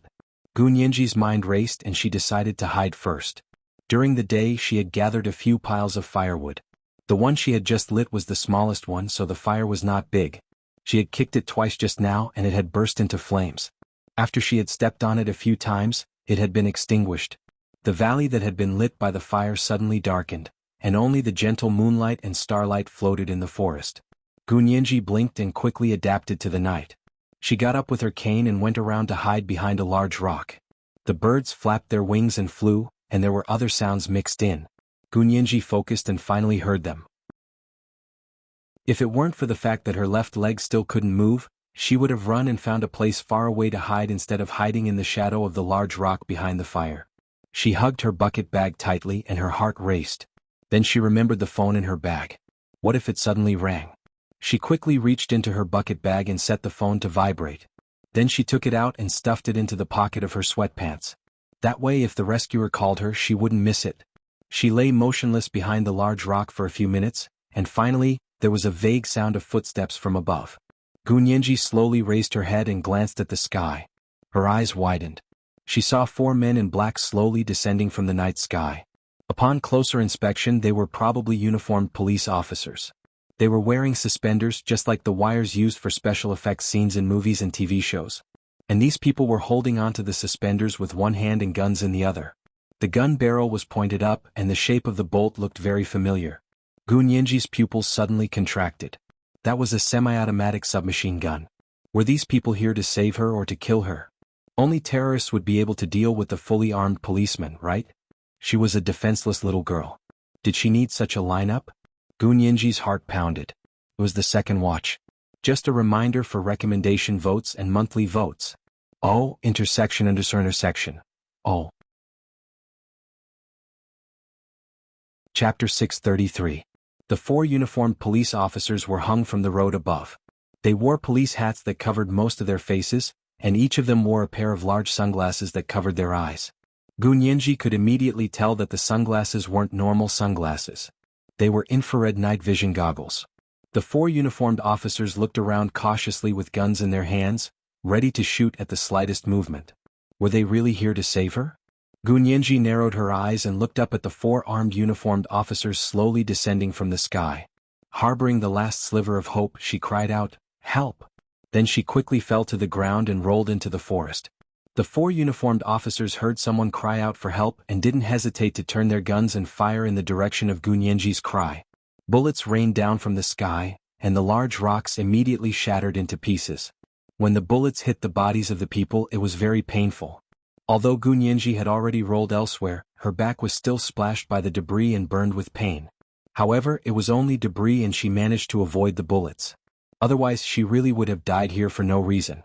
Gunyanji finally confirmed that the police weren't here to save her but to kill her. Since that was the case, they couldn't blame her for being ruthless. Actually, she should have known that Seth's stepfather was a high-ranking police officer. Li Haiqing's case was so difficult to convict because York used his power to obstruct justice. How could she be so stupid as to pin her hopes on the police? The person who wanted to harm her was Seth, and Seth's stepfather, York, was a high-ranking officer within the police system. Originally, she thought the Munich police had nothing to do with York, but when she saw the 4 uniformed officers holding semi-automatic submachine guns and firing whenever someone yelled for help, Gunyenji didn't dare take the risk again. Gunyenji couldn't help shuddering at the thought of falling into the hands of Seth's stepfather. She made up her mind and quickly slung the small bucket bag on her back. Silently, she laid down on the ground and crawled very slowly. There were many trees on this side of the boulder, so the moonlight couldn't reach this side. It was much darker than the empty space on the other side of the river. While these people were still hanging in the air, unable to see the darkness below, she climbed out from behind the big rock and quickly pushed the few piles of firewood she had gathered during the day closer together, forming a large pile of firewood. There were many kinds of trees here. There were tall trees, short shrubs, flowering trees, fruit trees, and so on. But at the end of summer and the beginning of autumn, except for evergreen trees, most trees would lose their leaves. The place was deserted, so there was a thick pile of dead branches and leaves on the grass. Gunyenji gathered them all into small and large firewood piles. Now, Gunyenji had gathered a few small piles of firewood together to form a huge pile. It was much taller than the pile she had made during the day. It was as high as her knees and a thick stack of firewood. It was right under the 4 uniformed police officers. Gunyenji guessed that these people had been sent down with steel cables, so their landing spots were already fixed in place. And before they landed, they couldn't untie the steel cables on their bodies. Gunyenji took out her lighter with a cold expression. With a whoosh, she lit the pile of dried branches and leaves, then quickly rolled back to hide behind the big rock. The dark ground suddenly lit up again. This time the fire was much larger than before. Not only was it much brighter, but it was also much hotter. The flames shot up high. The flames continued to spread into the night sky, almost reaching the stalls of the 4 uniformed police officers. The 4 uniformed police officers were dumbfounded. The place where they were going to land was on fire. What should they do? The 4 uniformed police officers were still 2 to 3 meters away from the ground. If they loosened the steel cables on their backs, they would fall directly into the fire. But if they didn't, they would still be sent into the fire by the steel cables. Eagle. Eagle. Fox calling Eagle. There's fire below and we can't land. Fox requesting to change our landing spot. Someone began to talk to the people on the ground to report the situation. However, the people on the ground saw the scene of the fire through the cameras on their heads and immediately pounded their fists. This fire is man-made. It should be that female lawyer down there. She's not dead. But the fire is too big. We can't go down now. The 4 people hanging in the air were extremely nervous. They originally thought it wouldn't be a difficult mission to search here under the cover of the night. Who knew that someone would be so bold as to set a fire in such a place? There's not much height left. Hurry up and jump. I can only shift my position a little, but I might not be able to avoid the fire. Or you can jump into the trees next to you. Because there was only so much open space below, they would have to land on the trees and climb down from there. Gunyenji saw that the 4 people seemed to have changed direction and were heading towards the forest. She closed her eyes and pressed her palms together. She silently said in her heart, "Brothers and sisters trees, I'm sorry. If I didn't burn you, they would have killed me. If I burn you, the rangers will come, and you will be saved." Gunyenji finished silently and quickly took out her wallet, Swiss Army knife keychain, a small pack of sanitary napkins, and a few pieces of chocolate from her Hermes bucket bag. She stuffed them into her pocket and took out a lighter to light a bush behind her. The bush happened to be made of oil wood. Not only was it very flammable, but it also burned for a long time. As soon as Gunyenji lit the bush on fire, she threw herself to the ground and quickly rolled towards the small river. She silently fell into the water and hid. The fire on the bush quickly spread to the nearby trees, and the fire spread like wildfire. The dark Alps night sky was instantly lit up by the bright fire. The flames danced seductively under the dark night sky. Many Germans living in the mountains, as well as nuns and reverends in the convents, saw the fire. The bell quickly rang and the rangers received the urgent report. They quickly boarded helicopters and flew towards the fire. The uniformed policemen hovering in the air panicked when they saw that the forest next to them was also burning. Just as they were discussing with the people above if they could let them stay on the other side of the river, they suddenly heard the rumbling of several helicopters above them. A huge beam of light shone down from the helicopters and clearly illuminated the 4 uniformed policemen hanging in the air. "The arsonists below, listen up. Put down your weapons and put your hands behind your heads. You are surrounded." Police? Which department are you from? Report your identification number." It turned out that it was the Alps Rangers helicopter. The rangers shouted as they began to extinguish the fire. Soon, countless white foam sprayed down from the helicopter and quickly extinguished the fire that had just started. However, the 4 uniformed policemen hanging in the air suddenly turned their guns and fired at the rangers' helicopter. At the same time, they anxiously shouted into their walkie-talkies, "Retreat! Retreat! The fox calling the eagle. Retreat quickly." They wanted the people above to pull them up as soon as possible. However, as soon as the people on the road saw the rangers' helicopter take action, they immediately abandoned the crane and drove away in their cars. The ranger on the helicopter also had a gun. Seeing this, he immediately knew that these people were fake policemen. Seeing that their beloved helicopter was being shot at, they immediately raised their guns and fired back. The 4 uniformed policemen hanging in the air immediately became live targets. Da-da-da-da. After a series of gunshots, 3 of the 4 uniformed policemen were directly shot in the head and died on the spot. The other one was shot in the arm and the gun in his hand fell with a clatter. It landed in the embers of the dark fire on the ground with a loud bang, and the barrel exploded. At this time, the rangers had no intention of getting off the helicopter. Perhaps they were worried that there were still fake policemen lying in ambush, so they didn't dare to go down and fight them head-on. Perhaps they wanted to find help to deal with the situation. In short, the helicopters circled in the air a few times before flying away, leaving only 3 bodies and an injured uniformed policeman swaying in mid-air. Gunyanji hid in the river and watched the scene in fear. She was secretly glad that she had been more vigilant. If she had run out and exposed herself when the 4 uniformed policemen first appeared, the corpse lying there now would be her. Sigh, the trust between people is gone. I'm so tired. Gunyanji dived into the water with some fear. She reluctantly threw away her Hermes bucket bag and dove downstream. The bucket bag couldn't be sealed, so it was filled with water as soon as it entered the water. It was as heavy as a rock. Although Gunyanji really liked the bucket bag, she still resolutely abandoned it at this critical moment of life and death. It was more important to escape now. The rangers would definitely come back, but she didn't dare to come into contact with the rangers on the helicopter anymore. Seeing them shoot so decisively, even though it was self-defense, she was still a bit afraid. And those uniformed policemen, who knew if they were real or fake? And so on and so forth. Who knew if the forest rangers who came later were real or fake? Also, she was really frightened now. Everyone looked like they were here to kill her and she couldn't trust anyone. Unless Hua Xiao could appear now or even Professor He, but neither of them were by her side at this time. Gunyanji paddled her arms in the cold water. In a moment of desperation, she actually performed better than usual and quickly swam far away from the small riverbank. She didn't know how long she had been swimming, but she was a bit exhausted. Gunyanji turned over in the river and began to swim backstroke. She also took the opportunity to look at the place she had just left. This was the first time. A reminder to everyone for your monthly votes and recommendation votes. Chapter 634.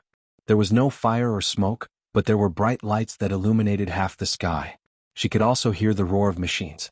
Gunyanji guessed that the rangers must have called for help because there had been cases of gunmen opening fire and dying. There were also the police officers whose identities were hard to discern. She thought of Seth's father, York. He was the head of the Roslaw District Police Department and also the biggest criminal boss. Gunyanji didn't dare to try her luck again. She didn't know how many police officers in the Munich district were in cahoots with York. He could even answer the 911 call. York seemed to be more powerful than he showed. With so many police officers, there must be good and bad people among them. Otherwise, Seth wouldn't have been able to escape from the hospital so easily and collude with others to bring H3OB7 against her. Gunyanji looked up from the water and took a deep breath. Then she dove down and swam with all her might. Before she knew it, the fracture in her left calf seemed to have completely healed. Or maybe she was too nervous and didn't care about the pain in order to escape. Regardless, her injured leg could move freely and didn't slow her down in the water. She swam with all her might because she knew she had a better chance of survival as long as she was further away from that place. Just like that, she swam in the water until she was almost exhausted. When the sky began to brighten, Gunyanji finally loosened her grip and floated towards the shore. She swam for almost half the night. Gunyanji crawled out of the water and lay on the grass by the shore. Her entire body was soaked and she panted heavily. She was almost dead tired. Tired, hungry and exhausted, she fell asleep on the grass. The sun gradually rose and shone on the forest clearing by the river. It looked similar to the place Gunyanji had swum from, but the mountains were taller, the forest was denser and there were fewer people. By noon the sun was getting stronger and Gunyenji's wet clothes were almost dried. Gunyenji was awakened by a warm, wet and numb sensation on her cheek. She slowly opened her eyes and happened to meet a pair of large, dark and pure eyes. Gunyenji cried out immediately. It was actually a deer standing in front of her. Was it just licking her face? Gunyenji scrambled to get up from the grass and the deer was startled. It jumped back a few times, then burrowed into the dense forest and disappeared. Gunyenji looked at the green forest in front of her and laughed until she cried. Heavens! What was he trying to do? Was she going to act out lost? She sat on the grass by the shore in a daze for a while before remembering to look at the things in her pockets. She couldn't stand. She reached into her pocket. Her phone was there. The phone was still there, but it had been soaked in the water for half a night. Who knew if it could still be used? Gunyenji muttered as she took out her phone. As expected, it crashed ===. What happened to the excellent waterproof performance of the iPhone? It was all bullsh*t. Gunyenji complained as she stood up and looked around. She found the most spacious and sunny spot and placed the phone under the sun. It would be best if she could dry the water vapor inside. Then she should be able to use it. After opening the phone, Gunyenji took out the pieces of chocolate from her jacket pocket. They had already melted in the water and were a wet, dark brown mass. It looked a little disgusting. But she was tired and hungry, and chocolate was the best food to replenish her sugar and strength. She stuffed the chocolate into her mouth and swallowed it in one gulp. Fortunately, the taste hadn't changed. Her taste buds were especially sensitive to the taste of chocolate. The more she ate, the hungrier she became. She couldn't help but throw the second piece of melted chocolate into her mouth. This time, she carefully sipped it for a while before swallowing. After eating 2 pieces of chocolate, she sat for a while before her strength returned. Looking down at her left calf, she gently pressed her fingers. It didn't hurt at all. Her shoelaces were tied tightly to a few willow branches. Gunyenji's heart skipped a beat. She untied her shoelaces and threw away the willow branches that were acting as splints. She lifted her trouser leg to look at the injury. She froze. The skin on her left calf was as white as jade, and not a single pore could be seen. She originally remembered that in addition to the fracture of her calf, there were also scars from when she rolled down the road and scraped against the mountain rocks. There were streaks of black and purple marks, and many areas of the skin were broken. She thought that if she didn't get treatment in time, it would leave scars. She didn't expect that not only would there not be any scars, but it would also heal so quickly. If she hadn't seen the scars with her own eyes, she would have thought she was dreaming. Gunyenji rubbed her left calf gently. After a while, she lifted the sleeve on her arm to look at her arm. As expected, the scars on her arm had also healed. There was no sign of a large area of scrape or peeling. She wasn't surprised that the scars could heal so quickly that they were invisible. What she was surprised about was how they healed so quickly. It had only been 3 days, right? Not only had the fracture healed, but even the scars on her body had disappeared. She was really amazing. Gunyenji thought about it for a while and smiled. Perhaps she was just lucky. There was always a way out and good people were rewarded. Although Seth, that evil person, had tried everything to harm her, not only did she successfully escape, but she also taught him a harsh lesson. She really hoped that B***TCH would just die from the pain. Gunyenji silently complained in her heart. What did those people do to Seth? Would the evil person complain first and say that Gunyenji was the one who hurt him? Then he would send people to the hotel to arrest her, only to discover that she didn't return to the hotel. Then he would say that she fled to avoid punishment? Gunyenji's imagination was running wild. She even began to imagine how she would defend herself and sue Seth, that B***TCH, for attempting to harm a lawyer, which would make him even more guilty. A smile unconsciously appeared on her face, and her entire aura relaxed. The deer that had just run away tilted its head and looked at her from the forest for a while before trotting back. Standing beside her, it stuck out its tongue and licked her hand. Gunyenji was speechless. She was so liked by small animals? Gunyenji's smug expression didn't last for more than a minute before she understood why the deer was so interested in her. It was because her hand was stained with chocolate. Could deer eat chocolate? Gunyenji thought about it and quietly took out her last piece of chocolate paste. Removing the wrapper, she spread it out in her palm and brought it to the deer's mouth. The deer raised its head to look at Gunyenji for a while. Its large, pure eyes made Gunyenji's heart tremble. Lowering its head, the deer licked the chocolate paste from her palm. Sometimes, the tip of its tender tongue would touch her palm, bringing with it a numbing warmth. It was the second watch. Just a reminder, there were recommendation votes and monthly votes. She really wanted to roll around. Why didn't she vote for her relatives and votes? Chapter 635. Gunyenji's anxious and panicked heart gradually calmed down. She smiled as she watched the deer lick all the chocolate in her palm clean, then patted its head. Go back, your mother must be worried. The deer turned back with every step, and this time, it ran into the forest and couldn't be seen anymore. Gunyenji turned to the river to wash her hands and looked at her phone. It seemed to have dried out. Gunyenji pressed the power button with all her might, her heart pounding. After a while, the familiar black and white iPhone appeared on the phone screen. It was finally turned on. Gunyenji sighed deeply and entered the password to open the phone. No one had called or texted her. She looked at the signal bar on the phone and saw it was no service. She couldn't go online, but she could still try calling. Gunyenji called Smith again, but this time her call went to voicemail again. How could this be? Gunyenji frowned at her phone and thought that even if she didn't call or text Smith for help, they would have noticed she was missing. It had been 3 days since she left the hotel. Moreover, she had called and left messages for all 4 of them. What were the chances that all 4 of them would ignore her voicemail? From a statistical point of view, this was absolutely impossible. What Gunyenji didn't know was that the morning after she left the hotel, Smith and the other 3 had received a text from Gunyenji's number. It said she was going to visit a friend and would be out for a few days. She would be back in 10 days and told them not to worry. Gunyenji was an adult and had her own private life, so Smith and the others didn't think much of it. Also, they were very busy now. The German branch of the American law firm was in the midst of preparations, and the hospital had sent news that Seth had escaped. Smith was furious and was negotiating with the Munich hospital and police. What the hell are you doing? Didn't you say Seth wasn't seriously injured? How could he escape? 2 police officers couldn't even look after a seriously injured patient. You're all useless. Smith roared in the police station, so angry that the veins on his neck bulged.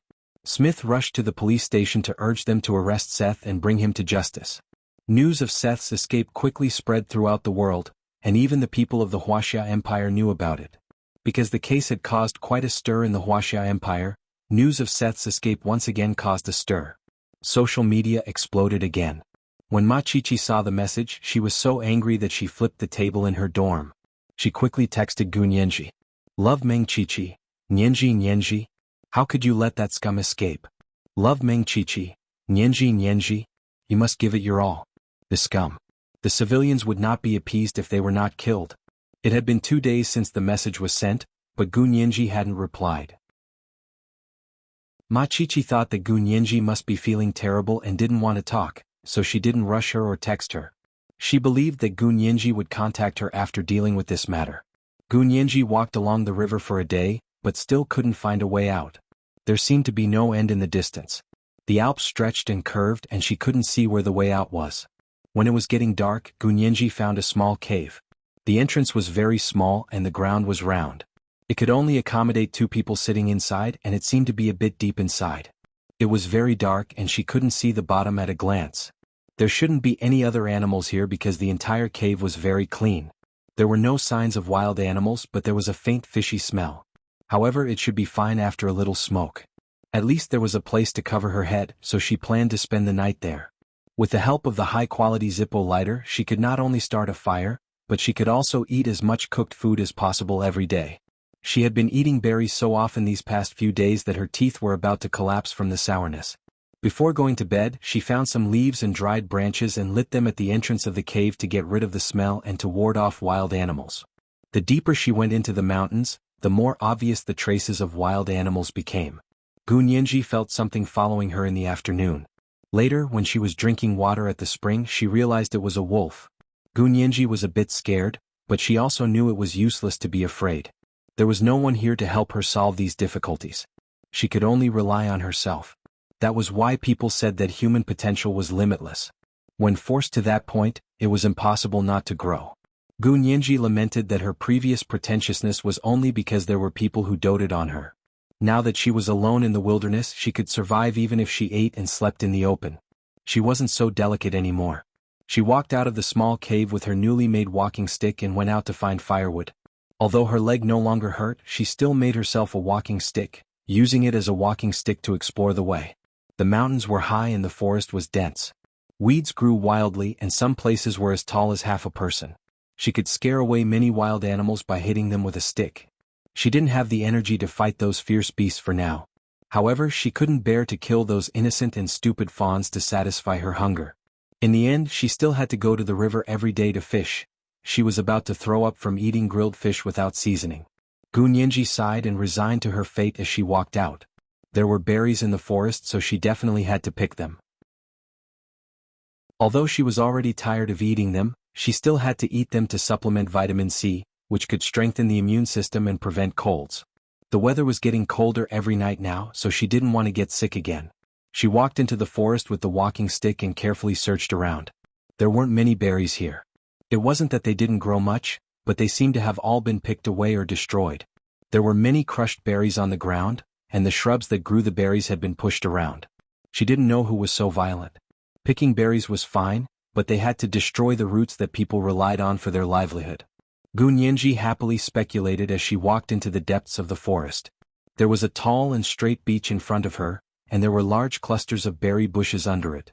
The berries on them were like small lanterns, full and bright. Gunyanji, who had been eating berries for several days, was attracted. She couldn't help swallowing and quickly rushed over. When she was about to reach the bottom of the tree suddenly shook violently, and she could hear howling coming from above. Gunyanji looked up curiously and froze. Between the tall branches of the beech tree, there was a small, black animal stuck in the middle of it. It howled and looked down at Gunyanji under the tree. At the same time, it raised its two little black paws and kept hitting the tree trunk. The beech shook and many leaves fell. Gunyanji was speechless. It was actually a black bear cub stuck in the tree. It must have been born recently because it looked about the same size as a koala, but it was much darker. It was a real black bear. Gunyanji closed her eyes. She didn't want to be nosy, but the black bear cub kept howling above her head like a kitten that had just been weaned. Gunyanji couldn't bear it anymore. Eventually, she couldn't bear it anymore and ate a few bites of the berries she had just picked. She hugged the beech trunk and climbed up. The black bear cub watched as Gunyanji quickly climbed up the tree to a branch not far from it. It immediately extended its two little black paws to her and acted like it wanted her to hug it. Gunyanji was speechless. Did the black bear cub turn into a spirit? Didn't you know that animals can't turn into spirits after the founding of the People's Republic? Gunyanji pointed at the bear cub on the tree and spoke in Chinese. The black bear cub's dark eyes were like marbles. It stared at her without blinking and had no idea what she was saying. Gunyanji muttered to herself for a while and found it funny. The black bear cub wasn't a Wuxia bear, so it could still turn into a spirit, right? Amused by her own thoughts, she slowly moved from the branch to look at the bear cub. It turned out that one of its chubby little legs was entangled by the vines on the tree. The vines were not only thick but also extremely tough. The bear cub was probably a newborn and only knew how to use brute force. However, the harder it tried, the tighter the vines wrapped around it. Gunyanji patted the bear cub's head and whispered, "Don't move. I'll untie the vines for you and you'll be free." The black bear cub's tiny marble-like eyes stared at her. She didn't know if it understood her, but it didn't move and waited for her to untie the vines. Gunyanji obviously didn't have the strength to untie it herself. She took out her Swiss Army knife and unsheathed a small, sharp knife to cut the thinnest part of the vines. After cutting for about a minute, the vine was finally cut off. The bear cub's short legs quickly shrank back. "I'm saved." It howled again, this time in a cheerful and shrill voice. Gunyanji also laughed. As soon as the vines were untied, the bear cub fell from the tree. Although it was chubby and small, it walked on the tree trunk like it was on flat ground. It quickly scurried to the ground. Gunyanji also came down from the tree. She carefully climbed down the tree trunk and moved much slower than the bear cub. By the time she stood on the ground, the bear cub was long gone. Gunyanji smiled and shook her head. She continued with her grand plan of picking berries. After picking a few, Gunyanji suddenly felt something was wrong. The forest was silent, and the hairs on the back of her neck stood on end. She quickly turned around and almost fainted. She saw an adult black bear staring at her covetously as it strode over from the opposite side of the forest. Gunyanji's entire body trembled. Without another word, she threw away the berries in her hand and hugged the beech tree trunk from before. She quickly climbed up the tree again. She didn't know why she chose this tree to climb again. It was probably because she had just climbed it and it was unfamiliar the first time but familiar the second time. This time she did her best and climbed much faster than before. This is the first update. A reminder to everyone about your monthly votes and recommendation votes. There will be an extra update at 7 p.m. P.S. Okay, since everyone needs to update before voting, then remember to quickly top up your account. Chapter 636. Gunyanji climbed almost to the highest point in one go.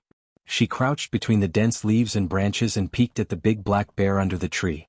She was especially afraid that the adult black bear would go crazy and shake the tree with all its might. She would be in trouble and fall from the tree alive. This was a beech tree that was more than 10 meters tall. Fortunately, the big black bear wasn't that smart. It circled around the beech tree and occasionally roared at the tree. Gunyanji wanted to plug her ears. Where was that heartless little black bear cub from earlier? Isn't this your mama? Hurry up and bring your mama home.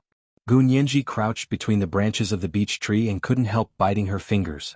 She kept praying in her heart that the despicable big black bear would go away quickly.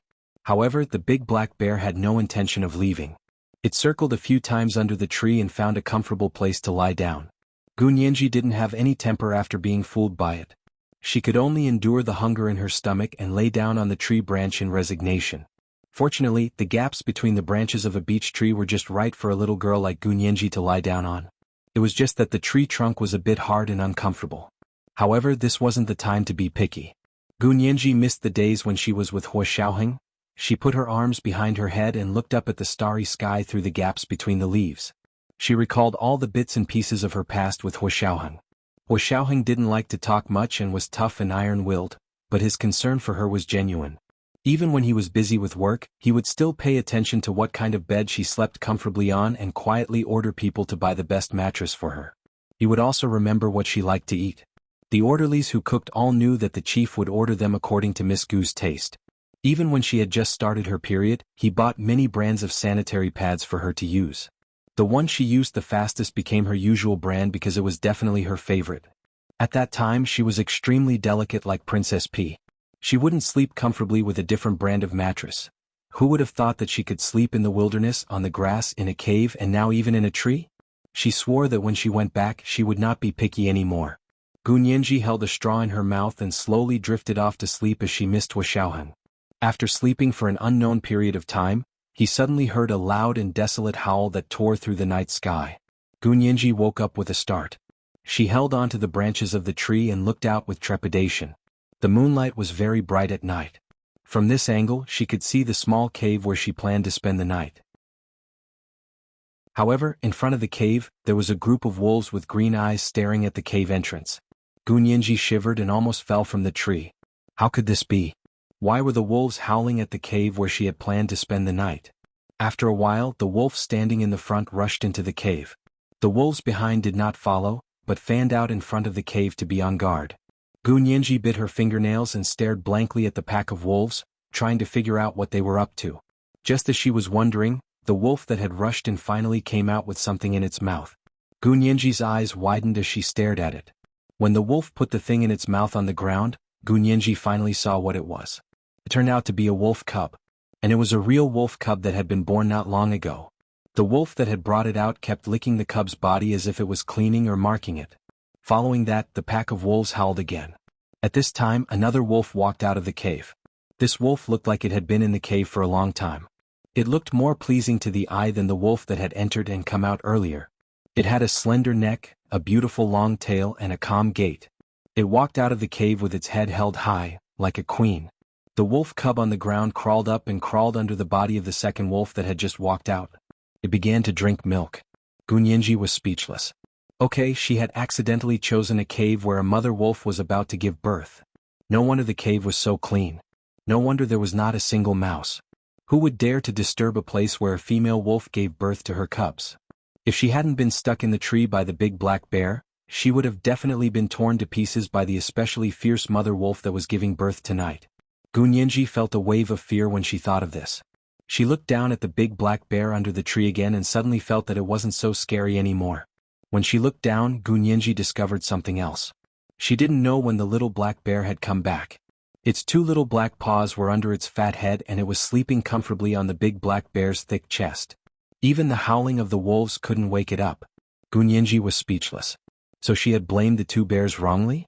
Because she had saved the little black bear, the big black bear chased her up the tree and didn't allow her to come down because the cave she had chosen was hidden danger. Gu Nianji couldn't help laughing as she thought about it. The night sky was filled with stars and the moonlight was as soft as silk. She suddenly didn't feel so sad anymore. It was easier to deal with animals than humans. Gu Nianji closed her eyes in relief and fell asleep again. The next day she was shaken awake by the big tree. As soon as she opened her eyes, she felt the tree shaking from side to side. Looking down, the little black bear was whimpering and banging its chubby little body against the tree. Gu Nianji was speechless. "Dear little bear, you have a very special way of waking people up." The little black bear looked up to see that she was awake and banged against the tree even harder. Gu Nianji patted the tree trunk to show that she understood, then stretched. The little black bear circled the tree a few times and banged against it a few times. As if it was saying hello, it turned around and ran away. Gu Nianji watched its round little butt sway from side to side as it ran. She covered her mouth with her hand and laughed silently for a long time. As she laughed, she accidentally saw her palms. She remembered climbing the tree twice yesterday, and the rough bark had rubbed her soft palms until they were blistered and bleeding. But as soon as she woke up, her palms were as white and tender as before. Gu Nianji calmly looked at her palms for a while, then looked under the tree. The ground was covered in green and the grass was long and the birds were flying. The big black bear was no longer under the tree, and the little black bear had also run far away. The deer in the forest ran out in twos and threes. The alarm must have been lifted. Her heart relaxed and stopped thinking about the strange things about her body. She climbed down the tree without worry. As soon as her feet touched the ground, Gu Nianji's legs gave out and she fell to the ground. The scare from last night was still vivid in her mind. She thought she was strong, but she was actually still very frightened. She rubbed her back and finally let out a long sigh. It was the second watch. A reminder for recommendation votes and monthly votes.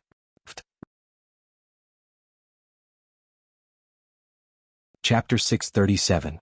Leaning against the tree for a while, Gu Nianji felt much more energized. She stood up and took her phone out of her pocket to check.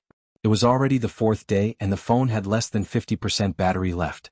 The signal was still missing and she couldn't go online at all. She tried to call again, this time only to Smith. She didn't dare call the police, but there was still no answer. The phone rang a few times before it went to voicemail. Gu Nianji began to feel that something was wrong. Holding her phone, she sat in the bushes in front of the tree. She squinted and planned to go through the entire situation. But before she could start thinking, the bear cub rolled over like a ball. What rolled? Along with it was something that looked like a cone. Gu Nianji leaned against the tree and was shocked to see the bear cub push the thing towards her. What was it? Gu Nianji's gaze shifted to the thing that had just rolled to her feet. After staring for a few seconds, she couldn't help but scream. It was a beehive. Gu Nianji immediately turned to run. Unfortunately, she was one step too late. Swarms of wild bees flew out of the beehive and aggressively chased Gu Nianji. Gu Nianji quickly covered her face with her jacket. As she ran, she complained to herself, "It's not like I dug out the beehive. These wild bees that bully the weak and fear the strong. Go sting the bear cub if you can. What kind of man are you to chase after an innocent victim like me?" Unfortunately, the bees couldn't hear her voice and focused on chasing her. They surrounded her exposed wrists and arms and stung them merrily.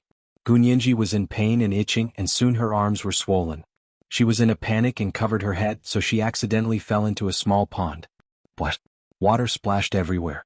She hid under the water, and the wild bees scattered in all directions. Gu Nianji stayed in the water for a while before slowly climbing out. There were no more bees, but her phone was flooded again. But this time she already had experience. She calmly put the phone in a place where the sun shone brightly to dry. The little black bear seemed to know that it had done something wrong. It stuck its head out of the forest and looked at her. It didn't dare to come over, nor did it push its favorite beehive over.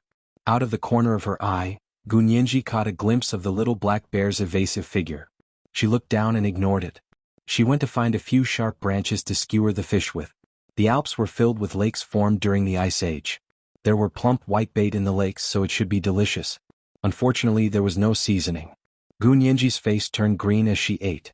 After forking the fish, he used a small Swiss Army knife to cut it open and wash it. Then he used a tree branch to fork it onto the grill.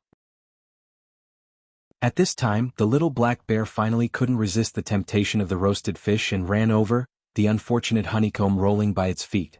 Gunyenji now knew that all the wild bees in the beehive had probably run off. She glanced at it from the corner of her eye and wasn't afraid anymore. However, her eyes turned and she remembered that honey could also be used as seasoning. If he smeared it on the grilled fish, Gunyenji licked her lips and felt even hungrier just thinking about it.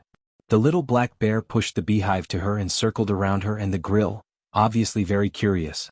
Gunyenji's expression was indifferent as she calmly used a stick to pick up the beehive. Then she took out her Swiss Army knife and used a small spoon to dig out the wild honey in the beehive. She had to admit that the little black bear was pretty good. The beehive he found had a lot of honey in it. He casually used a small spoon to dig out a glistening yellow honey. This was all natural wild honey. It was said to be very nutritious. Gunyenji was speechless. So the little black bear had bribed her with a beehive? Gunyenji despised her own lack of integrity, but she still smeared the honey on the fish. The little black bear saw that she hadn't eaten the honey and had smeared it on the fish instead. It panicked and circled around her faster and faster. Gunyenji felt dizzy watching it, but she ignored it and calmly placed the honey-coated whitebait on the grill to roast. As soon as the fire started, the little black bear ran away. Animals were afraid of fire. It was instinctive. Gunyenji looked down at the fire for a while, and from the corner of her eye, she saw the little black bear hiding in the forest and peeking at her. Thinking about it, Gunyenji picked up the fish she had caught and picked out two of the larger and fatter ones. She carried them to the edge of the forest and placed them near the little black bear. She pointed at the fish and told it to eat without worry. Bears ate fish. Gunyenji remembered seeing it at the zoo. However, she didn't plan on feeding the honey-coated fish to the little black bear. It wasn't that she didn't want to, but the little black bear was a wild animal. Once it got addicted to cooked food, it would affect its ability to survive in the wild. The little black bear came out of the forest and lowered its head to smell the fish Gunyenji gave it. It grabbed it with its little black paws and flipped it around on the ground. Gunyenji was speechless. She turned to walk back to her grill and smelled the sweet aroma. She couldn't help swallowing. It smelled so good. It should be done by now. Gunyenji's cooking skills had improved exponentially over the past 2 days. She had gone from grilling the fish until it was crispy on the outside and tender on the inside. Other than the lack of seasoning, it was delicious. This time she added some wild honey. It was so delicious she almost swallowed her tongue. Gunyenji couldn't help but roast 2 honey whitebait and eat them all. She even licked her fingers reluctantly in the end. This was the most satisfying meal she had in the past few days. After eating her fill, her mood was much better. She was no longer in despair or depressed. Hugging her legs, she sat by the river and watched the sunset. The sunset was dazzling and beautiful, and the large patches of color were breathtaking. Gunyenji's mind wasn't on the scenery at all. The events of the past few days forced her to face reality. This time, not only did someone want her dead, but that person was very powerful and had great power. Their plan was meticulous, and they had probably already taken control of the Munich area's police station. That meant they must be working with Seth's stepfather York. Also, the other party had H3ob7, which had been used against her in the Wuxia Empire. That person also knew about the scarf. No, the scarf could be fake and not from Huoxiao at all. Gunyenji thought about it carefully and frowned again. No, the scarf should have been from Huoxiao because the colors and style clearly suited her taste. Only Huoxiao would know so clearly, and no one else could have bought something that suited her taste so well. If the scarf was really from Huoxiao, then anyone who knew that Huoxiao had sent her the scarf was a suspect. With that thought, Gunyenji wasn't even sure if Huoxiao was in Germany. If his text messages could be faked, then what else couldn't be faked? Gunyenji rubbed her phone and looked down to see there was only 20% battery left. If she didn't call now, how would she get out of these mountains? There was no internet connection and she couldn't even look at a map. She had no idea where she was. She had no choice. It seemed like she only had one way out now, and that was to follow the river downstream. She would eventually reach a place with people, right? As long as she got out and found a place with people, she could find a way to contact Smith and the others. If that didn't work, she could call Yin Shixiang and Zhao Liangzi. She now deeply regretted not mentioning that she was being hunted when she left a message for Yin Shixiang and Zhao Liangzi. If she had told them, she believed they would definitely come to Germany to save her. They were the ones who truly stood behind her. Gunyenji pulled herself together and waved her arms in the air. Only then did she realize that the bear cub had come out of the forest and was sitting beside her. They were looking at the little river that was illuminated by the setting sun. Gunyenji was speechless. The little black bear must have become a spirit equals under rules. Gunyenji and the little bear sat quietly in the afterglow of the setting sun. The setting sun elongated Gunyenji's silhouette, and the little black bear's chubby silhouette was elongated into an oval shape. It was very interesting. She sat there until the sun went down and the surroundings gradually darkened. Tired birds returned to the forest, and the occasional chirping of birds could be heard in the air. It was a bit like, all paths are gone and all birds are gone. Unfortunately, this kind of mood was beautiful in poetry, but it was a disaster when she was actually in it. Gunyenji couldn't help but roll her eyes internally. She unlocked her phone and called Smith again. As she expected, there was still no answer. It went straight to voicemail. Gunyenji hung up without another word. After so many days and so many voicemails, it would be strange if she thought Smith didn't have time to answer the phone. Gunyenji was a computer expert and she had learned a lot about computer hacking from Zhao Liangzi, who had been a top hacker. If she hadn't guessed wrong, Smith's phone had most likely been installed with a Trojan blocking program. Every time she called, it went straight to voicemail. Gunyenji's expression darkened, but a sense of heroism was ignited in her bones. Aha, you want to fight me with your wits and schemes? I'll play with you to the end. Gunyenji pursed her lips and activated the hacking program on her phone. It was a small plug-in program that she had written when she had nothing better to do. It could find the other party's address through a phone connection. It was actually a simple database search program. There were two types of phones nowadays. One was the original landline connected by a ground wire, and each number had a fixed specification. The other was the network phone, which was easier to find. It was Gunyenji's old line of work. The original landline connected to the ground wire was more difficult for normal hackers to find, but it was very simple for Gunyenji. She had Hui Xiaoheng, and from him she could easily get the world's landline distribution map. She had entered it all into her small program's database. So she thought for a while and dialed Smith's number. Soon after, her call was transferred to voicemail. Gunyenji still didn't say anything and quietly watched her small program begin to run. It only took her 5 seconds to get the address of the voicemail. It turned out to be a place not far from Munich. Gunyenji then left a message. Are you stupid? You think I won't know if you used a Trojan blocking program? Xiaoxing will wipe you all out. With that, she hung up. She taunted them and was in a good mood. She got up and returned to the beech tree. There was a nice big rock there that she could lean on to sleep on. Last night, the little black bear and its mama had slept there. She hadn't seen the little bear's mama the entire day. She didn't know where she went. But Gunyenji didn't dare be careless. She still climbed up the tree and returned to the branches from last night. She slept on the tree like a bird. But to her dismay, the bear cub also climbed up and found a place near her to lie down and sleep while hugging a branch. Gunyenji was speechless. Whatever, she could tell the little black bear didn't have any ill intentions. Also, with it here, the other beasts probably wouldn't dare to climb up. Gunyenji went to sleep with peace of mind. She was very tired and immediately fell asleep. She did fall asleep, but the person in charge of the voicemail was scared shitless and went to find their leader like a madman. Boss. Bad news. That woman knows it's us. She even said she's going to wipe us out. Bullsh*t. The man yelled. How is that possible? She's still in the Alps. How would she know? Listen to this. The person in charge of the voicemail quickly played Gunyenji's message to the man. The man was stunned when he heard this, but he quickly came back to his senses and said nonchalantly, All right, she's just bluffing. You're an idiot if you take it seriously. Then he asked, Have you confirmed her location? As long as Gunyenji called, they would be able to track her location. Yes. The person trembled. Do we really not need to retreat? Send out the location and let the team outside receive it. Also, the boss gave us orders, so we were going to leave anyway. The man said fiercely. Inform everyone that we're leaving in 5 minutes. So he was still afraid and guilty. The subordinates secretly despised this useless little leader. Unfortunately, the big boss wasn't here. Otherwise, he could also go above his rank and complain. Perhaps he could replace this little leader. The subordinate's thoughts ran wild as he quickly packed up and left the large villa on the outskirts of Munich. On the 5th day in the Alps, Gunyenji woke up to find it raining again. The leaves of the beech trees were also beginning to turn yellow and fall off. She was drenched and hugged her arms as she squatted in the tree, shivering. The little black bear had already woken up but didn't wake her. Instead, it focused on digging holes in the tree like a woodpecker. Hearing the noise from Gunyenji's side, the bear cub turned its head to look and roared at the sky before diving headfirst into the tree and falling.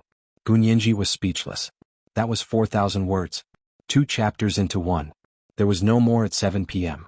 My dear friends are anxious. Just 2 more days and I'll be happy. P.S. Remember to top up your account as soon as possible. Chapter 638. The disloyal black bear cub had actually run off to hide from the rain, alone as a bear. Gunyenji looked at the incessant rain and thought it wasn't a good idea to stay in the rain, so she also came down from the tree. There were still evergreen trees in the forest, so she ran over to hide from the rain. At that moment she was glad it wasn't summer and there was no thunder. Otherwise, hiding under a tree would be suicidal. But even if there wasn't thunder, it would be suicidal.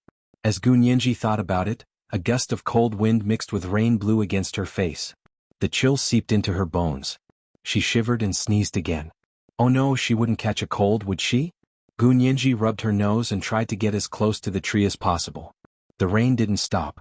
Although it was heavy at times and light at others, it continued for almost the entire day. Gunyenji felt like her entire body was damp, not fashionable but damp. When it was almost evening she couldn't take it anymore. Hungry and thirsty, she crawled out from under the tree to find some berries to eat. Just then the bear cub came bounding over and circled around her feet. Gunyenji sighed and crouched down to poke the cub's head. Hurry up and go home. What's so good about staying in the rain with me? The bear cub's marble-like black eyes stared at her persistently before turning to run forward.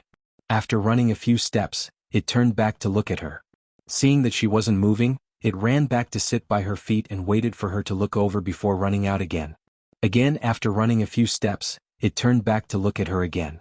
Seeing that Gunyenji still wasn't moving, the bear cub would run back to sit by her feet and look up at her or run circles around her feet.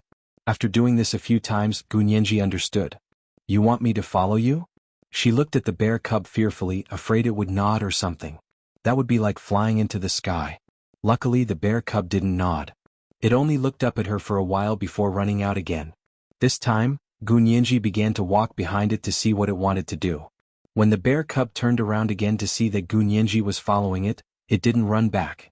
Instead, it ran forward happily. Gunyenji finally confirmed that the little black bear was taking her somewhere, to shelter from the rain?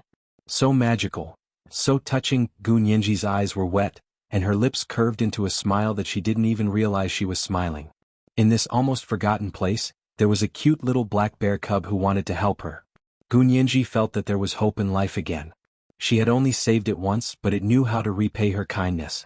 In comparison, not only were some people unfit to be human, but to say that they were beasts was an insult to beasts. They could only be described as worse than beasts. Gunyenji carefully followed the bear cub on the narrow mountain path. It was still raining and the mountain road was rugged and muddy. She kept walking and her sneakers were covered in mud. She still had no idea where the bear was taking her. They walked all the way until the sky was completely dark. Only then did they take a turn on the winding mountain road. As they turned the corner, a castle with a spire appeared in front of them. Gunyenji looked up and immediately covered her mouth with her hand. Tears were about to fall. The castle wasn't particularly large, but it definitely wasn't small either. There were even lights coming from a few windows. There was definitely someone inside. Gunyenji's eyes were brimming with tears as she walked towards the castle lights. After turning the muddy mountain road, she quickly walked onto a dry asphalt road. Gunyenji sighed in relief. She felt like she had been reborn after returning from the wilderness to the civilized world. She almost broke into a jog, but after running a few steps she suddenly realized something was wrong. She stopped and looked around to see that the bear cub that had brought her here had stopped by the side of the road. It didn't go onto the asphalt road either. It only looked up at her from the side of the road before turning and twisting its way back. Looking at its lonely figure, Gunyenji felt like she was looking at a child walking alone at night. However, she quickly composed herself and convinced herself that the bear cub was a wild animal that had grown up in the mountains. Compared to it, she was the one that needed help. However, she was still very grateful to it. Right now, Gunyenji couldn't even take care of herself. She really couldn't express any more gratitude to the bear cub.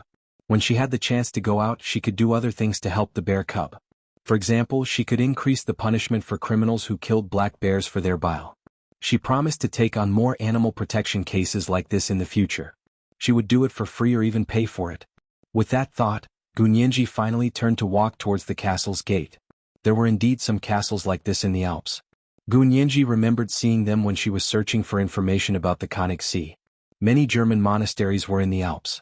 Just like the temples in the Wuxia Empire, they liked to build their own territories in famous mountains and rivers that were inaccessible to humans.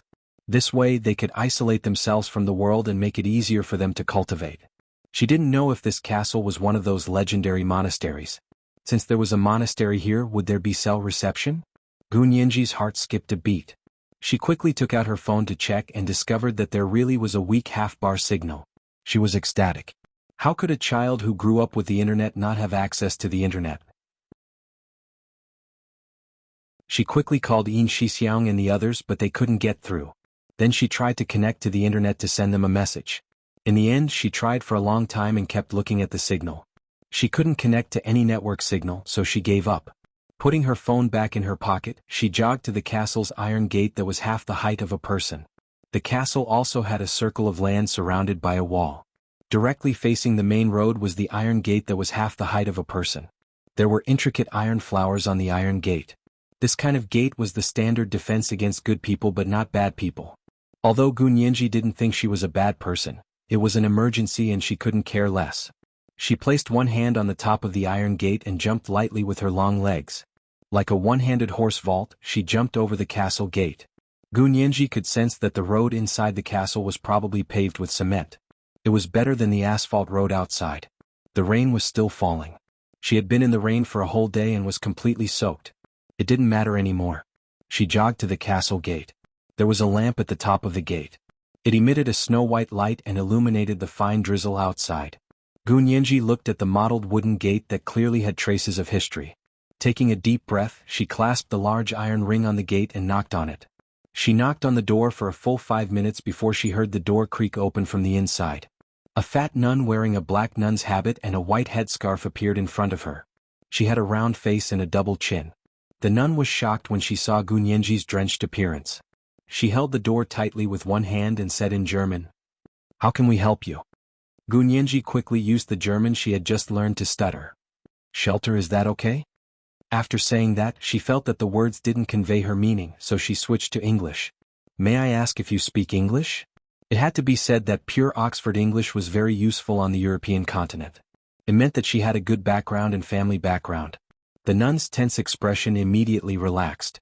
She smiled widely and nodded. "Where are you from? Are you lost?" she asked as she opened the gate to let her in. Gunyanji sighed in relief and nodded with a smile. "Yes, I came here with friends. They left early today and I was fascinated by the scenery here. After playing for a while, I got caught in the rain and got lost." She adjusted her clothes in embarrassment and even touched her head. The nun closed the door with a smile. "It's okay. Go take a shower and change first." Gunyanji was overjoyed. She had been in the wilderness for 5 days. She couldn't go online, shower, or wash her hair. There was no food to eat. She had had enough. It felt good to be back in the civilized world. Gunyanji quickly nodded. Yes, thank you." Then she said, "I'll pay according to the price." She was very worried that the nun would misunderstand that she was freeloading, so she quickly explained. The nun smiled. "No need. We are all God's people. God let you meet us so that we will never forget to repay his kindness. Amen." Saying that, she made the sign of the cross on her chest. Her tone was very sincere. Gunyanji quickly followed suit. She felt very good about God at that moment. She followed the nun into the building. The first floor of the castle was a large hall with tall stained glass. She couldn't see it clearly because it was dark outside, but she couldn't take her eyes off it after entering. The nun was very talkative and introduced the history and heritage of the convent to her. Seeing that Gunyanji was interested in the stained glass, she pointed at the pictures on the glass and explained them to her one by one. They were all stories from the Bible, such as the Virgin Mary giving birth to Jesus and so on. Although Gunyanji already knew this, she still acted like it was the first time she heard it out of politeness and expressed her admiration for the nun. The nun was even more happy and chattered on until she walked Gunyanji to the door of a small room. She finally stopped talking about religious stories. She opened the door and said kindly to Gunyanji, "You can stay here tonight." "Thank you so much." Gunyanji was about to bow. She was truly grateful. Someone had taken her in without a care in this unfamiliar place. She couldn't say anything else other than thank them. She was always so eloquent, but now she couldn't say anything else. Seeing the tall four-poster bed, fluffy down quilt, a simple and elegant sofa, a small dresser and a desk, Gunyanji almost cried tears of joy. She could finally sleep in a bed. She didn't have to worry about wild animals suddenly attacking her at night. Gunyanji nodded with a smile. She made up her mind that if she could escape this time, she would definitely donate a large sum of money to the convent. Everyone knew how to add flowers to a brocade, but not everyone could help in a time of need. She had to be praised. "You're welcome." The nun pointed to a small door on the other side of the room. "That's the bathroom. There's still hot water so you can take a shower." She then looked at Gunyanji's dirty clothes. "I also have a set of nun clothes that I don't wear. I made it when I was very thin. I can't wear it now. Would you like to wear it?" Not just anyone could wear a nun's clothes, and it was also a taboo for Germans, so they didn't want to wear it. Therefore the nun asked carefully. Of course, Gunyanji didn't care about that. She quickly nodded. "Thank you so much. I really do need to change." Hesitating, Gunyanji whispered, "And underwear. Do you have it here? I can buy it." "Oh, we do. They're all new. You don't have to buy them. Our convent buys some underwear every year and donates it to the orphanage." Okay, Gunyanji became a donated orphan. She was a bit embarrassed but quickly nodded. "Thank you." The nun thought it was very interesting to talk to Gunyanji, so her mood improved. She gently closed the door for Gunyanji and turned to get a change of clothes for Gunyanji. A tall and thin figure stood at the end of the long walkway. The nun walked to her side and saw it was the Reverend Mother. She quickly said, "Reverend Mother, why are you up?" "Josephine, who is she?" The Reverend Mother was a middle-aged woman in her 40s or 50s. She was very thin and her face was wrinkled. Only her eyes were sharp when she looked at people. Josephine nodded. "She's a tourist who was passing by. She got separated from a friend and wanted to stay here for the night." The Reverend Mother frowned and whispered, "Separated? When did they get separated?" She said, "Today." "Ha, Josephine, she's lying. Her clothes are torn like this. It can't be done in a day. Her shoes are also very dirty. The soles are muddy. She must have been in the mountains for a few days." "Reverend Mother, you're amazing." Josephine looked at the Reverend Mother with admiration. The tall and thin Reverend Mother only snorted and turned to leave. "Let her stay for one night. Let her go tomorrow." The Reverend Mother hated people who came to ask for help but didn't tell the truth. Moreover, though the little girl was ragged and dirty, her delicate little face looked as if it had been polished by God out of the finest materials, and her large eyes, which were so striking in the darkness, were like the largest jewels in a king's crown. She was exceedingly beautiful. The Reverend Mother's intuition told her that pretty women were not good people. Gunyanji stretched out her arms and spun around happily in the room. Then she walked into the bathroom to look around. It really was a convent bathroom. It was very simple and plain. There was a black bar of soap and a bottle of hand sanitizer on the white marble sink. There was also a white bar of soap and a bottle of shampoo in the shower. It was the kind of brand that could be found everywhere in German supermarkets. But to Gunyanji, who had been wandering in the wild for 5 days, it was too precious. That was 4,000 words. 2 chapters in one. There wouldn't be any more at 7 p.m. tonight. My friends are anxious, but I'll be happy tomorrow. The specific time for the new chapter will be posted at 8 a.m. tomorrow. 20 chapters will be posted. 100,000 words. Asking for monthly votes. P.S. Remember to quickly top up your account.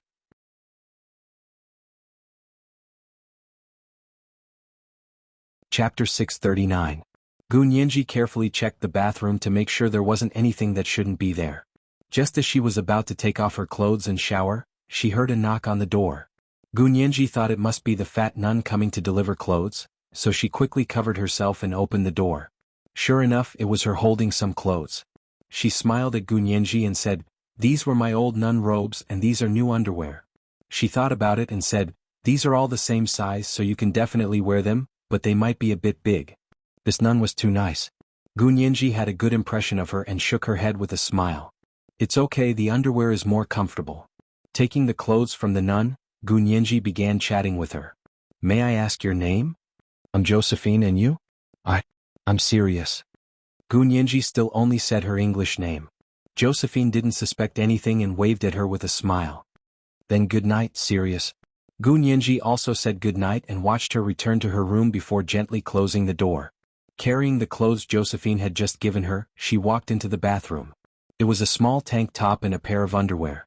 Gunyanji decided to take a good shower and wash her hair to get rid of the mud from the past few days. She had been rubbing in the mud, climbing trees and swimming in the river for the past few days, so her body smelled strange. She almost didn't care about the smell of the soap and didn't care if it was too alkaline or bad for her skin. She directly used the soap to lather in front of the sink, then wiped it on her face to wash. Taking off the dirty coat she had worn for a few days, Gunyanji walked into the shower to wash her hair. After showering, she used the soap to wash her bra and underwear by hand. The soap was indeed very alkaline, so her body and face were tight after washing. Gunyanji really wanted to apply moisturizer to her body again. However, she couldn't find any face care products in the room, so she could only give up. After washing, she was so sleepy that she collapsed on the soft four-poster bed and fell asleep almost immediately. In the Reverend's room, the Reverend finished reciting a rosary and was about to go to sleep when she heard the phone in the room ring. Who would be calling her at this hour? The Reverend Mother was startled. After thinking for a while, she answered the phone. The signal in the Alps was not good, so mobile phones were basically useless here, unless they could use the Copernicus satellite navigation system, which was not affordable for ordinary people. Needless to say, this was a small monastery, so they still used the very old landline. "May I know who you are?" the Reverend Mother asked politely. There was a slight pause on the other side. The German was a little stiff, but the grammar was correct. "I'm an agent from the Munich Regional Police. We received news that a fugitive has just escaped into your monastery." The Reverend Mother stood up and asked nervously, "What? What fugitive are you talking about?" She suddenly thought of the girl that Josephine had let in to shelter from the rain. She looked so beautiful, but she really wasn't a good person? Someone on the other side of the phone chuckled and said, "It's a girl. She's very pretty. You should have met her, right?" At this point, the person on the other side of the phone called from the police station. The Reverend Mother had no choice but to believe it. Moreover, there was indeed a suspicious girl staying in their monastery, and Josephine had kindly taken her in, but she had lied. The Reverend Mother's expression turned serious. "She's a fugitive? How do you know she's here? If you knew, why didn't you arrest her immediately?" The woman on the other side of the phone answered patiently, "We have a GPS tracking system. We tracked her to your monastery based on her phone signal." The Reverend Mother believed her and nodded. "What crime did she commit?" The other party didn't answer directly but said tactfully, "What crime did she commit will depend on the court's verdict. Our mission as police is to arrest her first. We hope you can cooperate with us and help us." She then added, "This person is very cunning and suspicious. I hope you don't give her away and just keep her under control. Our people are rushing over to your monastery. As long as you keep her under control for a few hours, our people should be here early tomorrow morning. You can hand her over to our people then." The Reverend Mother was extremely nervous and asked, "Is she that powerful? Will she hurt people? Your people have to come quickly. We don't have many people here. And they're all women." "And got it." The man hung up the phone after he finished speaking. The Reverend Mother put down the phone, feeling even more uneasy. She got up and paced around the house, still worried. She pushed open the door to Josephine's room, but she was already asleep. She could only go back and sit in her room until it was almost dawn. Finally, she came up with a solution. In the morning, the monastery's kitchen started making breakfast. There weren't many people in the monastery and there wasn't a designated chef. The nuns took turns to make breakfast. With the Reverend Mother's status, she didn't have to take turns, but today she went to the kitchen and said that she would make breakfast for everyone. The nuns who were assigned to make breakfast were very happy. They thanked her profusely and went back to sleep. The Reverend Mother took out flour, eggs, and yesterday's fresh blueberries in the kitchen, planning to bake blueberry bread and blueberry cake. These were the two things she was best at, and they tasted better than those sold in shops and restaurants. Perhaps it was because she was suddenly in a new place, but Gunyanji was a bit uncomfortable in her bed. She slept for 4 hours in the beginning, and after the extreme drowsiness and exhaustion passed, she woke up and couldn't go back to sleep. She remembered sleeping only 4 to 5 hours a night in the wilderness a few days ago because she was too nervous and couldn't relax. Even when she was at her most tired, she couldn't sleep too much. She would wake up as soon as the drowsiness subsided. Sometimes she also thought about it. This deep sense of insecurity seemed to be rooted in the depths of her memory. It was the same for the first 2 years when she was with Wuxia. She could only sleep 3 to 4 hours a night, and she would wake up from nightmares in the wee hours of the morning. Wuxia had obeyed the military's order to be her guardian, but at the time he was only a 22-year-old young man with no experience with children. And this child wasn't a toddler who could be hugged, coaxed, or given candy to turn her tears into smiles. This child was a 12-year-old girl. She wasn't a child, so she couldn't be hugged or coaxed. She definitely couldn't be given a candy to turn her tears into a smile. Xiaoheng had no choice. When she woke up from nightmares, he would quietly sit by her bed and gently pat her shoulder from time to time to let her know he was by her side and that she didn't need to be afraid. As he patted her, Gunyanji gradually fell asleep. She always remembered the mornings after waking up from nightmares. When she opened her eyes, she would always see Xiaoheng sleeping soundly on her bed. His young and handsome face had a weariness and heaviness that didn't match his age. Later he really gave her a sense of security and she stopped crying. It was as if she had grown up overnight and didn't make Xiaoheng sad anymore. The longer she was with him, the more secure she felt. She slept longer and longer at night, and eventually even stayed in bed. Xiaoheng saw that he was overreacting, so he began to urge her to wake up every morning to exercise with his soldiers. She was young and weak. In the beginning she could only run 1 kilometer, then 2 kilometers, 3 kilometers, and finally she could run 10 kilometers of cross-country running. Because of this she hated running. Before she knew it, the bizarre nightmares of her youth gradually faded away, replaced by the nightmare of running every morning. Thinking of this, Gunyanji couldn't help but smile. Sitting up, she looked out the window at the still dark sky. Her stomach growled and she was so hungry. She didn't know if there was anything to eat here. Gunyanji couldn't sleep, so she went to the bathroom to wash up. Seeing that her bra and underwear from yesterday were dry, she changed into her own bra and underwear, then put on the nun's uniform that Josephine had given her. Looking at herself in the mirror, she couldn't help smiling. The woman in the mirror with big eyes and a bright smile on her face was obviously a fake nun. She made a face at the mirror and drew a cross with her right hand. Then she quietly opened the door and poked her head out to look. The long hallway was quiet and not a single person could be seen. Everyone was probably still sleeping. Gunyanji looked at her watch and saw it was only 4 in the morning.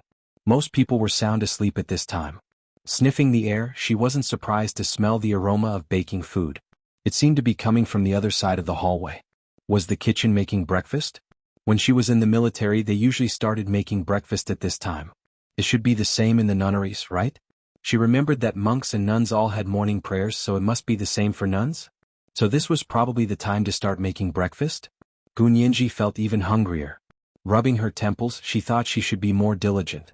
She was unfamiliar with the place and people, so she had to be diligent to leave a good impression. She didn't want the nuns to think she was a lazy glutton. Also, she was begging them to take her in, but she acted like a big boss the moment she arrived. How could she let them bring her food and drinks? Thinking of this, Gunyanji quietly walked in the direction of the aroma. Following the aroma, she found the kitchen and saw a tall, thin nun with a tense expression. She was putting dough into the oven. There were even a few fresh blueberries on each of the dough balls. She was probably making blueberry bread. Gunyanji immediately lost her appetite. She had been eating blueberries in the wild for the past few days and she felt nauseous. She really couldn't eat anymore. Thinking about this, Gunyanji quietly walked in and coughed softly. The Reverend Mother turned around and saw an unfamiliar nun standing at the door. Frowning, she asked, "Who are you?" Then she remembered that this was the fugitive who had stayed with them yesterday. The Reverend Mother immediately became nervous and unconsciously gripped the flat spoon in her hand. Gunyanji saw how nervous the nun was and felt a bit strange, but she didn't show it on her face. She politely said in English, "Hello, I am Sister Josephine. She let me stay here yesterday. May I ask who you are?" The Reverend Mother confirmed her identity and couldn't help looking her up and down. Although she didn't like pretty girls, this pretty girl spoke English with an authentic Oxford accent and was polite. She didn't seem like a vicious fugitive at all. The Reverend Mother's impression of her actually improved a bit. Gunyanji saw the elderly nun staring at her with a frown and felt a bit strange. Suppressing her strange thoughts, she said with a smile, "Are you making breakfast? Can I help you?" The Reverend Mother's heart skipped a beat. She discreetly walked to the oven and blocked the bread she had just put in the oven. She said with a straight face, "No need, you can go back first." She turned to look at the oven and ignored Gunyanji. Gunyanji was very strange about the nun's attitude. Perhaps Josephine had left her with such a good impression yesterday that she didn't react to the elderly nun's cold attitude. She stood at the door and stared blankly at the nun's back. She didn't know whether to stay or leave. The Reverend Mother faced the oven and took a deep breath. She took out a small bottle from the inner pocket of her nun's uniform and was about to drip some onto the bread when she instinctively turned to look at the door. She didn't expect the fugitive to still be there and watching her. The Reverend Mother panicked and quickly turned around with her hands behind her back. She said unhappily to Gunyenji, "I told you to go back and wait for breakfast. Why aren't you leaving yet?" Gunyenji blinked. She didn't understand why this person was so displeased with her. She wasn't going to be a freeloader. She would definitely pay. Was she afraid she wouldn't be able to afford it? Gunyenji always felt that the nuns here shouldn't be so snobbish, but she didn't know what exactly was going on. "Sorry to disturb you." Gunyenji bent her knees slightly and gave a standard palace salute. The Reverend Mother was shocked and clasped her hands behind her back even tighter. Gunyenji didn't say anything else. She smiled silently and turned to leave the convent's kitchen. But she was still hungry. Gunyenji looked at the carvings above her head and decided to go back to drink more water. If that didn't work, she would go out and find some berries to eat. Taking 2 steps forward, Gunyenji couldn't help thinking about the past when she was with Hua Xiaoheng and the others because the aroma from the kitchen was too tempting. She learned about the kitchen and food. For example, in Hua Xiaoheng and the others' training, there was a rule that when they were out on a mission, if they didn't see how the food was made, they shouldn't eat it. She didn't understand it at the time and had asked Dean Shixiang before, but how could you keep staring at how the food was made in the kitchen? Would you still be able to work? You're not a chef. This was 4,000 words and 2 chapters were combined into one. After 12 o'clock tonight, I'll start updating. I'll post one update after another. Because of the system delay, the first chapter might only be available at 12:10 or 12:15. If you can't wait, you can go to bed first and read it tomorrow morning. It would take about an hour to finish all 20 chapters. 20 chapters, explosive. 100,000 words. Seeking monthly votes.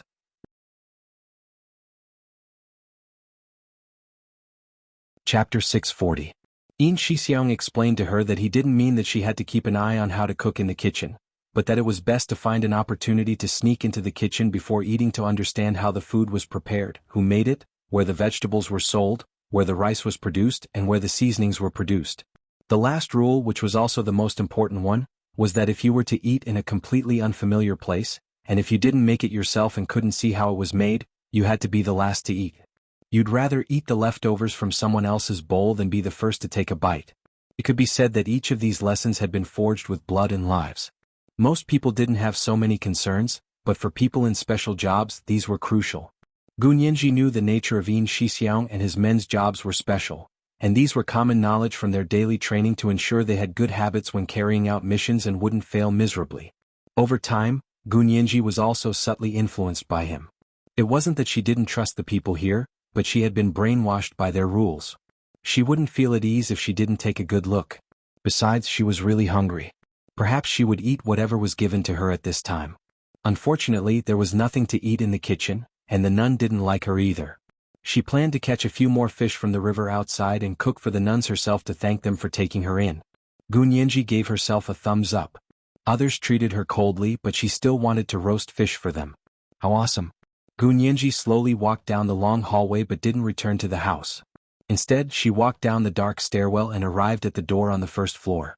Unlocking the padlock, she pushed the door open and took a deep breath. The rain had stopped, and the moonlit sky outside was like it had been washed. The air was especially fresh. The air was like the oxygen bar in the Black Forest. One breath would make one drunk. Gunyenji habitually took out her phone to check and saw it only had 10% battery left. Yes, she would ask Josephine if they had an iPhone charger when she got back. She would charge the phone first and then think of a way to call Yin Shixiang and his men. She couldn't trust the German police anymore, and Smith was probably being eavesdropped. She didn't want to contact them. Putting the phone back in her pocket, Gunyenji walked out. Although it was no longer raining, there were still some puddles on the concrete floor. The sky outside was not bright yet. The sun was hidden in the clouds in the distance, and the sky was just beginning to turn white. In the early morning, the Alps were shrouded in a thin layer of mist. In the distance, the forest was completely dyed, creating a beautiful scene of flat forest and desert mist. Gunyenji looked at the beautiful scenery and felt refreshed. She took a deep breath and put her unhappiness to the back of her mind. She was still wearing her dirty tennis shoes, and her hands were tucked under the nun's robe as she strode towards the iron gate that was half the height of a person. This time, she used one hand to support herself on the waist-high metal door and flipped over it. After going out, there was no cement road, only asphalt road. After a while, there wasn't even any asphalt road left, only muddy mountain paths. Gunyenji avoided the mud on the road and specifically walked on the grass. It was easier to walk. She walked back the way she came yesterday and didn't go far before she saw the small river. It was the same river she had seen when she fell off the cliff. The silver fish in the river were all afraid of Gunyenji, but her fishing skills were getting better and better. Soon she caught a few more silver fish and strung them up with straw ropes. She carried them back to the convent. When she went in, only an hour had passed. It was just past 5 in the morning. However, the nuns had already woken up and were washing up before going to the dining room for breakfast. Gunyenji carried the fish directly to the kitchen. She poked her head out of the kitchen door and saw that the depressed old nun from before was no longer there. There was no one in the room and the oven was empty. The bread and cake she saw earlier must have been baked already, right? Gunyenji turned to look at the hallway again and saw a nun walking over with her head down. Gunyenji quickly called out to her. The nun looked up. It was Josephine who had let her in yesterday. Gunyenji was overjoyed and waved at her with a smile. She asked in English, "Sister Josephine, you came just in time. I want to roast some fish. Can I borrow your kitchen?" Gunyenji knew that Christian convents were different from the Wuxia Empire's monks and nuns because they didn't forbid meat. They could eat fish and meat, so she asked openly. Josephine saw the fish in her hand and nodded with a smile. She replied in English, "Sure, feel free to use it." She continued, "But breakfast is already ready. The Reverend Mother said to return to your room and brought breakfast to your room. I just went to your room to look for you, but you weren't there. I thought you already left." Gunyenji placed the fish in the kitchen and said gratefully, "Oh? It's already in my room? How can I accept that? I'll roast a few fish for everyone to eat." As she spoke, Gunyenji found a knife and began to cut the fish. She had been able to skillfully cut the fish with the small Swiss Army knife for the past few days. Now it was even easier with a long kitchen knife. As Gunyenji scraped the scales, she asked Josephine, "How many people are there in this convent?" "I only caught 5 fish. Will it not be enough?" Josephine smiled. "It's okay. There are only 5 of us, including the Reverend Mother. The Reverend Mother woke up early today to make breakfast and has already gone to bed. So there are only 4 of us, including you." So the elderly nun who didn't like her today was the Reverend Mother? Gunyenji's heart skipped a beat, but she quickly suppressed it. "Then I'll roast them all. 1 for each of us." "Sure, you can roast them here. I can help you," Josephine agreed readily. "That's great." Gunyenji's face lit up with joy. She quickly cleaned up the fish and found some salt from the kitchen. She added a little alfalfa honey and olive oil before placing it on a baking tray and putting it in the oven. Josephine smiled amiably and said, "Your hand gestures for catching fish are quite familiar. Yes, I like to fish and roast fish myself when I'm at home." Gunyenji avoided the topic and didn't respond to Josephine's question. Josephine felt a bit disgusted when she heard the Reverend Mother say Gunyenji was lying last night. However, now that she saw Gunyenji and heard her speak, she didn't feel anything. She didn't care if Gunyenji was lying or not. In this convent with only 5 people left, Josephine really didn't know what else was worth scheming against. Even if Gunyenji wasn't telling the truth, it was none of her business. Josephine felt much better about Gunyenji when she thought about it this way. She watched her roast the fish with interest and asked, "How long do you need to roast it?" Gunyenji looked at her watch. 15 minutes is enough. The small silver fish was very tender and wouldn't taste good if it was roasted for too long. Josephine waited with her and told Gunyenji about the various customs of the convent. Gunyenji listened attentively and occasionally nodded before asking, "So only the Reverend Mother has a phone in your convent? You can't usually go online here and there's no signal?" "Yes, the mountains here are too high, so the signal is terrible. There's usually no signal." Josephine shrugged nonchalantly. "We don't go online anyway, so we don't need to contact the outside world. Cell phones and internet aren't important to us." Gunyenji groaned inwardly. She needed a cell phone and internet. It seemed like she would have to borrow the Reverend Mother's phone. Gunyenji then asked about the Reverend Mother. "You said the Reverend Mother was the one who made breakfast here this morning? She was the only one?" "Yes, another sister was supposed to make breakfast today. We were all on duty, but the Reverend Mother said she wanted to do it herself this morning, so she let her go." Josephine took a deep breath. The air was filled with the aroma of roasted fish. It must be delicious. Gunyenji also gulped. Sure enough, fish roasted in a proper oven with proper seasoning was really fragrant. When it was time, Gunyenji opened the oven and put on a pair of large gloves to take out the roasting pan. The 5 fish inside were roasted to a golden yellow color and were still sizzling with oil. One look and you could tell that they were delicious. Josephine's eyes almost popped out of her head. Serious, I didn't know you could roast fish so well. It's so beautiful. Even the roasted fish from a 4-star Michelin restaurant can't compare. Josephine, you're exaggerating. Gunyenji couldn't stop smiling. After all, she felt like her life was worth it for a German nun to praise her terrible cooking skills in the Wuxia Empire. She put the 5 fragrant roasted fish on long white bone china plates with gold rims and placed them on a large tray. Josephine volunteered to take her to the dining room. Let's go, let's bring it downstairs to the dining room for them to see. Gunyenji nodded vigorously. Take my breakfast downstairs too. It'll be fun eating with everyone. Okay. Josephine nodded quickly. She didn't understand why the Reverend Mother insisted Gunyenji eat alone in her room. It wasn't like the nunnery hadn't entertained lost travelers in the past.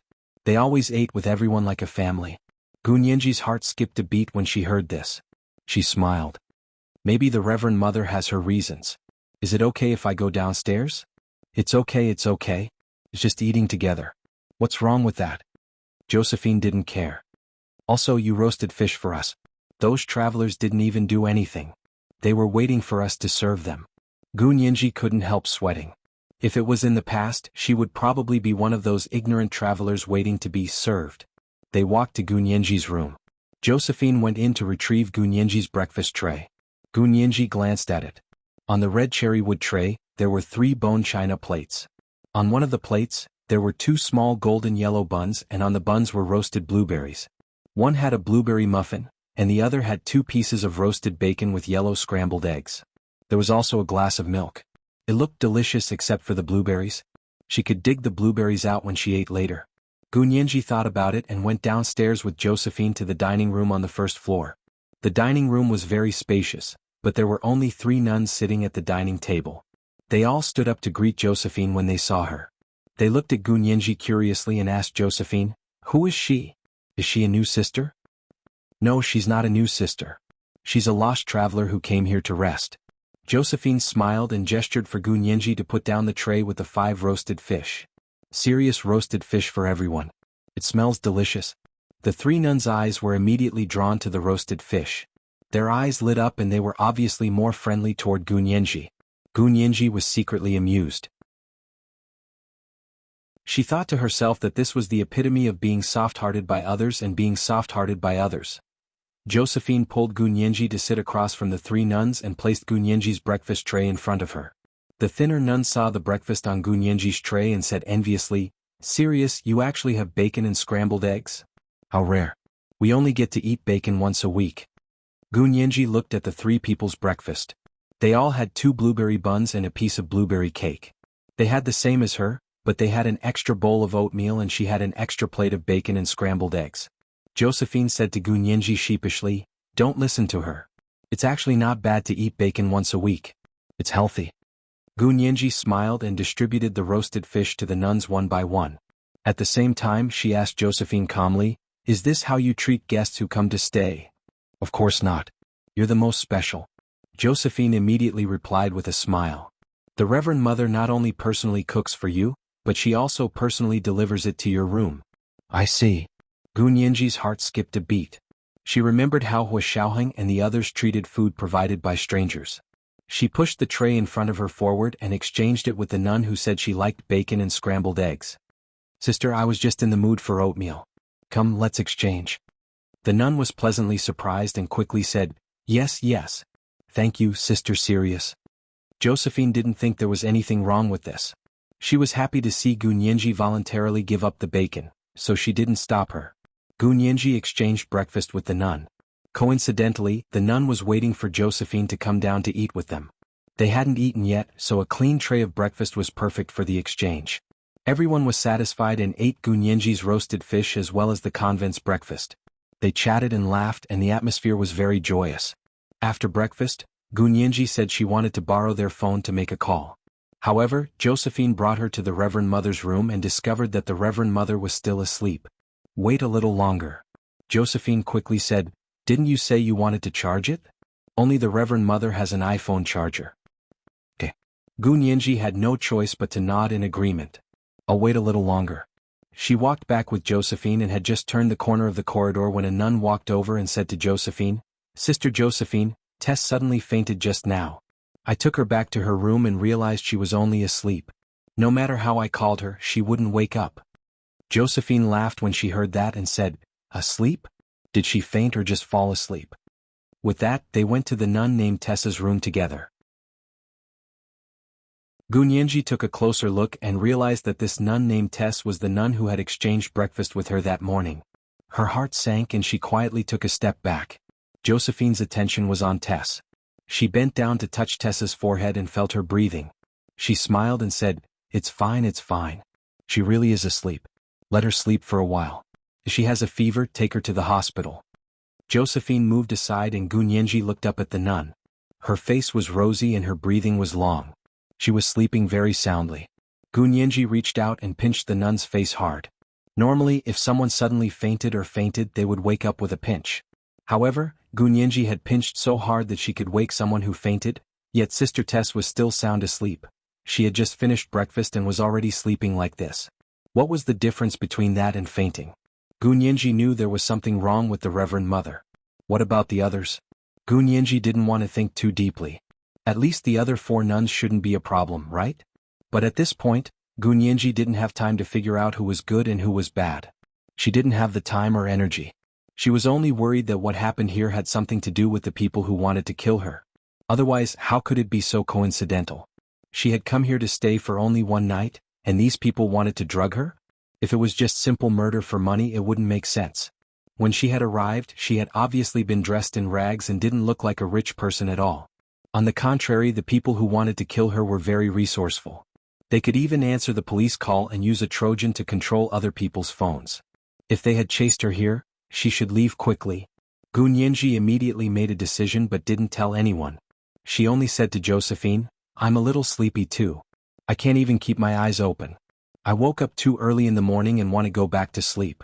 I'll come after the Reverend Mother wakes up?" Josephine nodded. "Okay, you did wake up too early today. Go to sleep. These 2 sisters and I have to go to morning classes at the Rose Hall over there and can't come out. I'll call you when it's time for lunch. After lunch, we'll go find the Reverend Mother to borrow a phone and charger." Gu Nianji heard that the 3 nuns had to go to morning classes and wouldn't be coming out for a while. This was exactly what she wanted, so she quickly nodded. "You guys go ahead. I'll go back to sleep. Oh, I can't even keep my eyes open.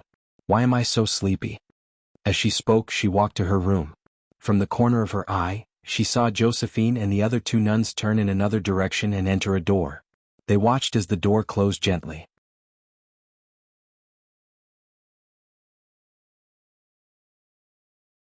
Chapter 641. Gu Nianji breathed a sigh of relief. There were only 5 nuns in the convent. The Reverend Mother was doing something in her room, Tess was fainting in her room, and the other 3 nuns were shut up in the Rose Chapel chanting, so it was much easier for him to slip out without being discovered. Gu Nianji glanced in the direction of the Reverend Mother's room and regretted that she couldn't borrow the phone there. She was worried that the phone was also being controlled. She silently returned to her room to pack. She definitely couldn't stay here any longer. To avoid alerting the enemy, Gu Nianji wrapped her pillow in the blanket to make it look like a person was sleeping under the blanket. She then wore the jacket she had changed out of yesterday under the nun's robe. She put her wallet, a pack of sanitary napkins, a Swiss Army knife key ring, a Zippo lighter, and her phone back into her pocket. Josephine also wrapped her underwear into a ball and stuffed it under the nun's robe. The nun's robe was long and big so she could hide many things inside. Gu Nianji opened the door in the nun's robe and peeked into the hallway. There was no one in the spacious hallway. There were few people, but the place was big. This ancient castle could really hide people. Gu Nianji walked all the way down the stairs and opened the door. She quietly left the convent and quickly walked towards the path in the forest. Turning onto the mountain path, Gu Nianji walked faster and faster, sprinting along the path she had come from. The morning in the mountains was very quiet, but the sound of a car engine quickly broke the silence. Gu Nianji's heart pounded as she quickly hid.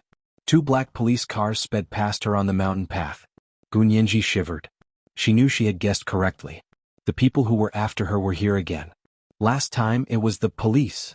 She crouched nervously in the grass and didn't move until the 2 police cars were out of sight. Then she hunched her back and turned to run deeper into the forest. The Reverend Mother took a short nap in her bedroom. She didn't sleep all night and rushed to make breakfast in the wee hours of the morning. She hadn't been like this for many years. Occasionally her body couldn't take it anymore. When she returned to her room after making breakfast, her eyelids were fighting to keep her eyes open. She couldn't help but fall asleep on the bed until that person called her again and told her that they had already set out to catch the fugitive, and asked her to keep the fugitive under control. The Reverend Mother sat up from the bed and remembered that she had crushed the anesthetic used to beat wild animals and applied it to the bacon. Then she fried it until it was red just for Gunyenji. This kind of anesthetic could even deal with bears, let alone the fugitive. She would fall into a deep sleep. She wouldn't wake up even if someone shouted in her ear with a loudspeaker. This was the first time the Reverend Mother had done something like this, so she felt very uneasy. He could only continue to encourage himself. She was helping the police to catch the fugitive. It was everyone's responsibility to cooperate with the public. The Reverend Mother kept convincing herself in her heart, and the lingering sense of guilt gradually subsided. But he couldn't fall asleep. He got up and washed up. After a while, just at 7 o'clock, the sound of a car braking suddenly came from outside the monastery. The Reverend Mother stood up abruptly and looked out the window. Outside the iron gate, 2 police cars came to a screeching halt. A policeman in a police uniform with a gun at his waist and sunglasses got out of the car. As soon as he got out of the car, he kicked open the iron gate of the monastery that was half the height of a person. Then he got back into the car. The 2 police cars drove straight to the entrance of the monastery castle. The doors opened and this time 7 or 8 police officers in the same uniform got out. They looked up at the castle in front of them. The Reverend Mother quickly came out of her room and knocked on Gunyenji's door. No one answered. Josephine had just finished chanting and came out of the Hall of Rose. Seeing the Reverend Mother knocking on Gunyenji's door, she quickly said she wanted to sleep for a while. She should be asleep now. The Reverend Mother nodded with satisfaction. Then let her sleep. She then said to Josephine, "You go back to your room. There are outsiders here today, so don't come out. Tell the 3 of them clearly as well." Josephine quickly agreed and went to the other 2 nuns' rooms to tell them to stay inside and not walk around. The Reverend Mother went downstairs alone to greet the police. "Excuse me, are you police officers from the Munich Regional Police Department?" The Reverend Mother asked out of habit to confirm their identities. The leader of the police grunted and showed the Reverend Mother their ID. "Where is she? Where is she?" The Reverend Mother lowered her voice and said, "I drugged her. She should be sleeping in her room right now." The police officer immediately broke into a smile, revealing a set of neat white teeth. He reached out with his right hand and snapped his fingers. "Lead the way. We're going to catch the fugitive now." As he spoke, he pulled out the gun at his waist and waved his arm behind him. "Follow me." 2 of the 7 or 8 police officers stayed at the door to guard it. What if the woman was sly and really escaped? They had to be careful. The other 5 or 6 people followed behind the Reverend Mother into the narrow and dark stairwell. The Reverend Mother felt a little strange. Shouldn't the police be leading the charge themselves? Why would they let the citizens lead the way? She pursed her lips and walked in front with a straight face. She led them to the room on the 2nd floor where Gunyenji was staying. She pointed. "Sirius is inside. She's already asleep. She won't wake up even if you take her away." "That's great." The police officer's eyes lit up. "Thank you, Reverend Mother." The Reverend Mother nodded with a straight face. "I'm helping the police catch the fugitive." Yes. Reverend Mother is helping us solve our problems. We'll definitely tell the boss when we get back." The police officers immediately became serious and waved at the Reverend Mother. "You go first. Leave this to us. Don't scare the Reverend Mother." The Reverend Mother turned around with a straight face and saw Josephine's round eyes. The 2 nuns beside her also looked at her in shock. "What are you looking at? Go back to your rooms. The police are catching the fugitive, don't get in the way." The Reverend Mother glared at them, especially Josephine. "Go back and recite the rosary 500 times. You're not allowed to eat dinner until you've finished." Josephine was so scared that tears welled up in her eyes. She quickly turned back to her room and slammed the door shut. She leaned against the door and started crying. She could tell that the adorable Sirius was doomed today. But she couldn't understand why Sirius, who was so young and adorable, would become a fugitive. In front of Gunyenji's room, the police officers took the key that the Reverend Mother had given them and carefully turned the lock. As soon as the lock was unlocked, one of the police officers raised his leg and kicked the door open. Then, without any regard for the consequences, he started shooting into the room. On the bed, under the bed, in the bathroom, behind the door, in the closet, on the windowsill, everywhere the naked eye could see, they fired a volley of bullets. The thin duvet in the room was riddled with bullet holes, and white feathers were flying everywhere, blocking the view. The police officers nervously blocked the door and waited until all the flying white feathers fell to the ground before rushing in and yelling, "Put your hands on your head! Get down!" There was a motionless human figure under the duvet on the bed. It must have been shot to death, right? A bold police officer rushed over with his gun and lifted the duvet, then quickly fired another shot. Boom. This time the entire duvet pillow split open. Countless feathers flew out and covered the person's head and face. The person screamed in fear and jumped out of the room. The police officers outside fired into the room again until they ran out of bullets. They put away their guns and stared blankly at the feathered debris in the room. Where is she? Someone with sex on the bed. It's clearly a pillow. The police officers knew they had been tricked and were so angry that they fired into the air. They yelled in the hallway, "Reverend Mother, get out here." The Reverend Mother heard the gunshots outside and knew something was wrong. She opened the door a crack and was watching the police officers.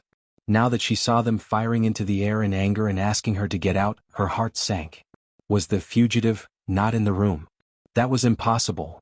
The anesthetic was used by the nunnery to deal with ferocious wild animals.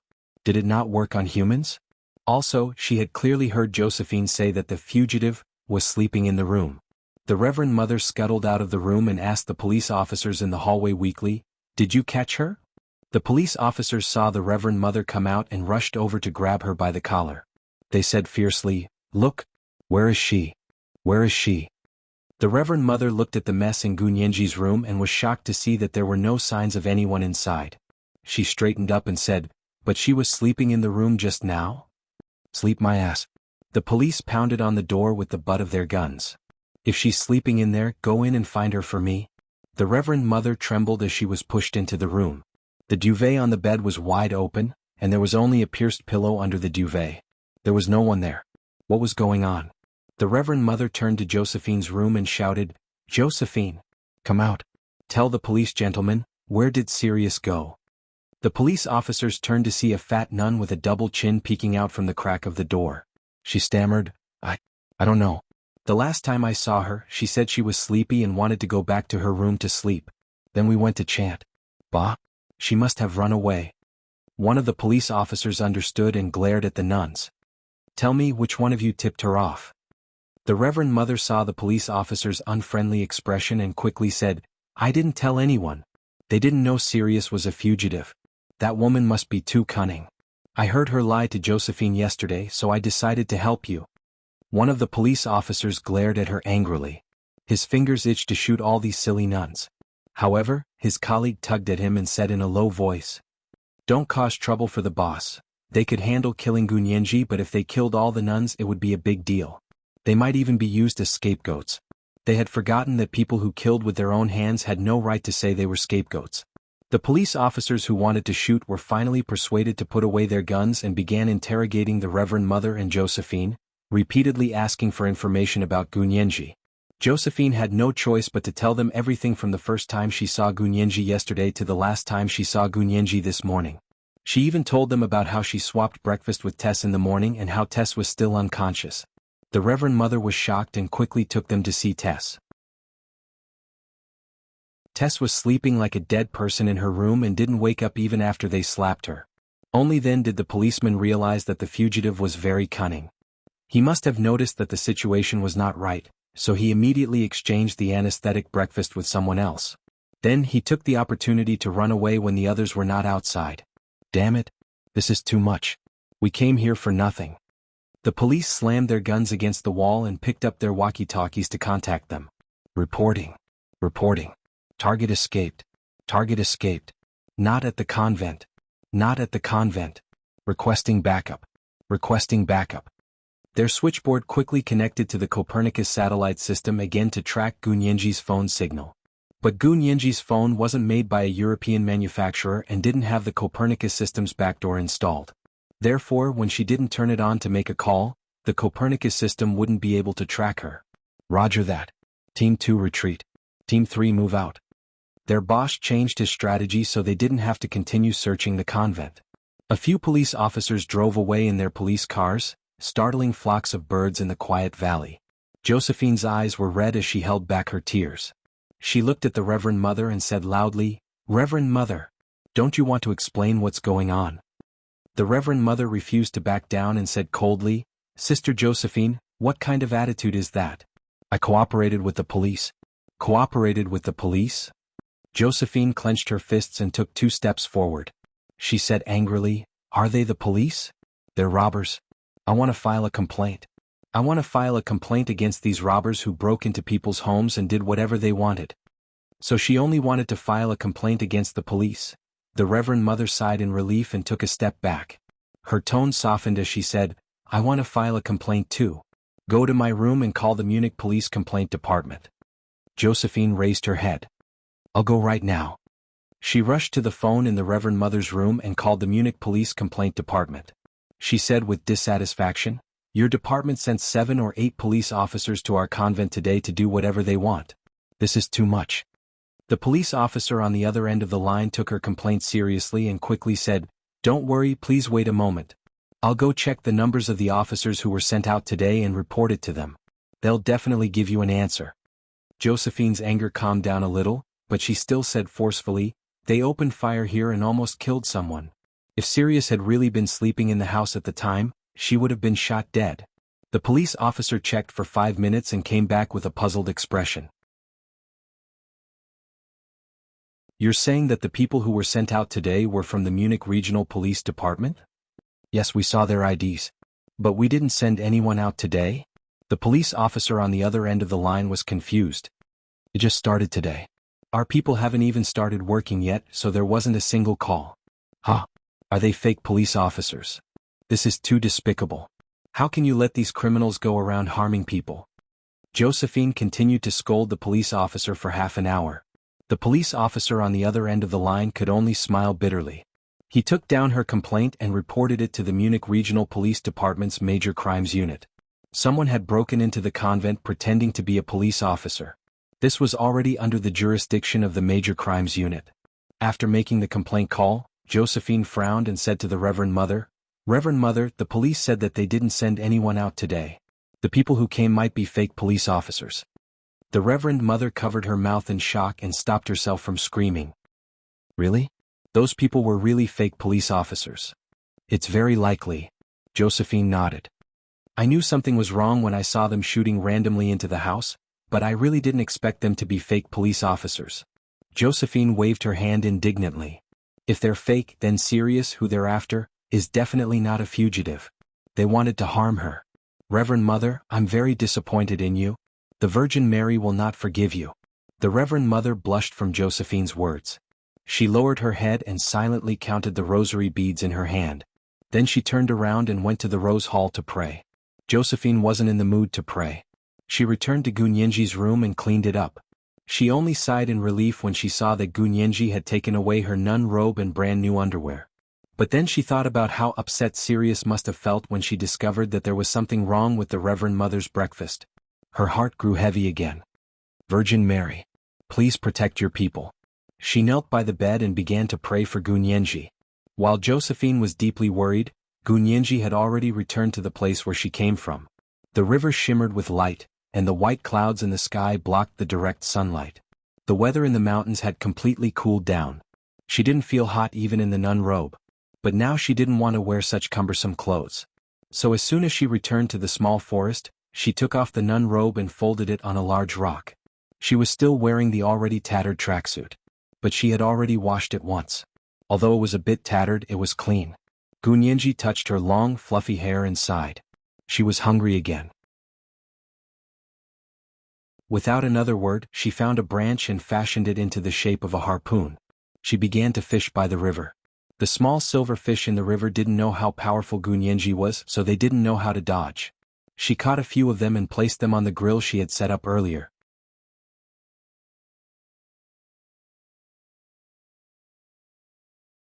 Chapter 642.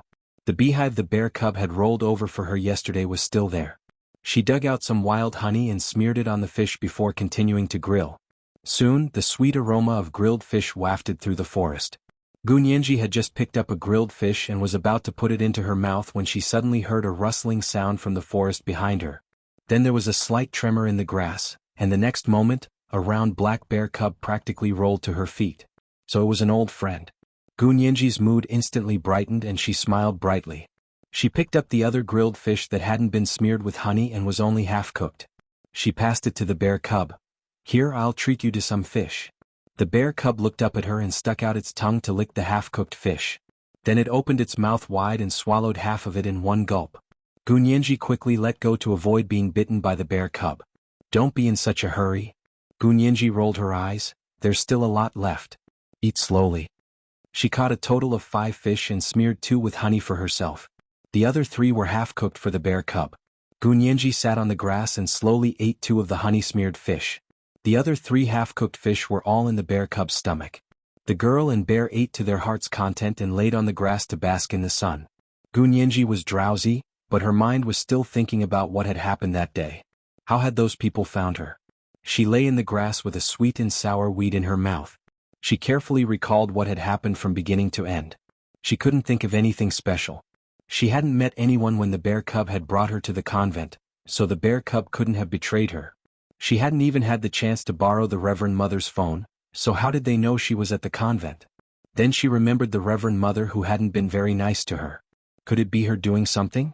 Like calling the police because she didn't like her? She thought about it for a while and still felt it wasn't right. Most people wouldn't call the police just because they didn't like someone. That didn't make sense. There must be something she didn't know about, but she didn't want to think about it now. She had to think of a way to move forward. She couldn't stay in one place forever. After resting on the grass for a while, Gunyenji stood up and shook off the grass on her. She waved goodbye to the bear cub. "Little Black, I'm leaving.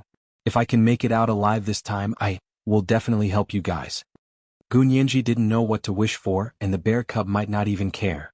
Gunyenji didn't know what to wish for. Gunyenji made a bundle out of the long nun's habit and wrapped the brand new underwear. She slung it on her back and strode forward. After walking for a while, she saw that the sun was already setting in the west and the sky was about to turn dark. When she turned around, she realized that the little black bear was still looking in the direction she had left in. Its lonely shadow was stretched out by the setting sun. Gunyenji was a bit reluctant to part with the cub, but she knew that her journey would be fraught with difficulties. She didn't want the cute black bear cub to be killed by those people, so she hardened her heart and left. Gunyenji walked alone in the high mountains of the Alps, and her mood became gloomy. She used to light a night light when she slept. She didn't dare sleep alone. But now, she could sleep anywhere. Not to mention that there was no light. Even if she was alone in the wilderness, she would still be able to sleep. Gunyenji laughed bitterly to herself. Massaging her legs, she looked around. If she couldn't find a place to stay, she'd have to sleep outside again. Gunyenji sat down on the grass and took off her shoes. She noticed there were some blisters on her fair, tender soles. She used the sharp tip of the Swiss Army knife to pop the blisters, then dipped her feet in the stream. She then sat down on the grass and crossed her feet to dry them in the setting sun. After her feet were dry, Gunyenji slowly put on her shoes. She planned to find some berries to eat. She was tired and didn't want to catch fish. She'd had 2 grilled fish in the afternoon and 1 in the morning. She'd had too much fish today, so she didn't want to eat any more. The sky gradually darkened, and the sound of birds fluttering could be heard in the evening sky. Gunyenji squinted to see the traces of birds flying in the sky. She noticed they were all flying towards the small forest diagonally ahead of her. Was that where the birds returned to the forest? Gunyenji followed it. Walking into the forest, she saw many nests high up in the trees. She swallowed her saliva and quietly climbed up a tree with a bird's nest. Sure enough, there were eggs in it. Gunyenji took advantage of the fact that most of the birds hadn't returned yet to dig out the nests one by one. She didn't take all the eggs in a nest. Instead, she took 1 or 2 eggs from each nest. That way it wouldn't be too conspicuous and the birds wouldn't notice. Coming down from the tree, Gunyenji had already dug out her pocket full of eggs. She carried the bag of eggs back to the river and made a small fire. She buried the eggs in the embers and quickly roasted them. Gunyenji sat cross-legged on the grass and ate 3 eggs. She planned to eat the remaining 7 or 8 eggs tomorrow morning. After eating the roasted eggs, she went to find a mountain spring to drink and rinse her mouth before returning to the grass. She took the nun's habit and covered herself with it. She fell asleep on the grass. There was a small fire next to her, so wild animals didn't dare to come near her at night. White smoke rose from the fire and mixed with the night fog of the Alps. Even the forest rangers didn't notice it. Gunyanji had a good sleep. When she woke up the next day, she didn't feel sore at all. It was obvious she was used to sleeping on the grass. She sat up and spaced out for a while before smiling. The adaptability of humans was limitless. She got up to find spring water to rinse her mouth and ate the 3 eggs she had roasted yesterday. Gunyanji packed the nun's habit again and carried it on her back to continue walking. This time she walked along the river until evening. She was a little tired and sat on a big rock by the river to rest her feet. She planned to find a forest nearby to see if there was anything edible. Berries, eggs, or mushrooms would do. She could tell the difference between edible mushrooms and poisonous ones. Wiping the sweat from her forehead, she walked into the forest. The trees in the forest were relatively dense. They weren't too thick or tall, so they probably hadn't been growing for too long. Gunyanji looked around and immediately saw a few bushes with berries growing not far from her. She quickly walked over. Just as she bent down to pick the berries, a crisp sound suddenly came from the silent forest. It sounded like someone stepping on a dead branch. Gunyanji's heart sank. Why was there such a sound here? At that moment, her body was moving faster than her mind. Before she could figure out what was going on, she had already fallen to the ground and quickly rolled to hide behind the bush. Whoosh whoosh whoosh whoosh whoosh. A series of silenced bullets came from a certain angle in the forest and hit exactly where Gunyanji had bent down. If she had been a second slower when she fell to the ground, the bullets would have passed through her waist and left her paralyzed. Gunyanji was nervous. Were those people chasing her again? But she didn't see any police or police cars this time. She hid behind the bushes and slowly moved backwards. The forest wasn't big, but because it was dense and the grass was thick, it wasn't easy to find someone there. Gunyanji slowly moved deeper into the forest. A few more gunshots sounded outside, but this time they weren't aimed in Gunyanji's direction. Instead they were far to the left. But a large bird fell from a tree. There was a whistle from outside followed by cheers. Gunyanji could tell it was German for, "Well done." Her heart skipped a beat, and she pricked up her ears to listen to what the people were saying. The sound of conversation came nearer and nearer and nearer, until it finally left the grove. "Hans, how was the hunting season this time?" "Not too bad. I hunted a snow wolf, a few foxes, and was planning on hunting a bear." "That many?" "I only hunted a few rabbits and a bird." The people outside laughed heartily. They were all men's voices. So they were here to hunt. Gunyanji suddenly remembered when she had dinner with Hijichu at the hotel and heard the people talk about hunting season in the Alps. So the hunting season had officially begun. Gunyanji quietly hid in the small forest and waited until the sounds outside had completely faded before coming out. It was already dark. Gunyanji walked out of the forest and was instantly stunned. She saw 4 or 5 men wearing cowboy hats and large sunglasses calmly holding their guns and aiming in the direction she came out from. Or rather, at her. Gunyanji quickly fell backwards. Whoosh whoosh whoosh whoosh. A few bullets barely grazed her forehead as they flew into the bushes, sending up large amounts of dust and grass. Gunyanji rolled back into the forest and hid behind a large tree trunk. She shouted at the people outside, "What are you doing?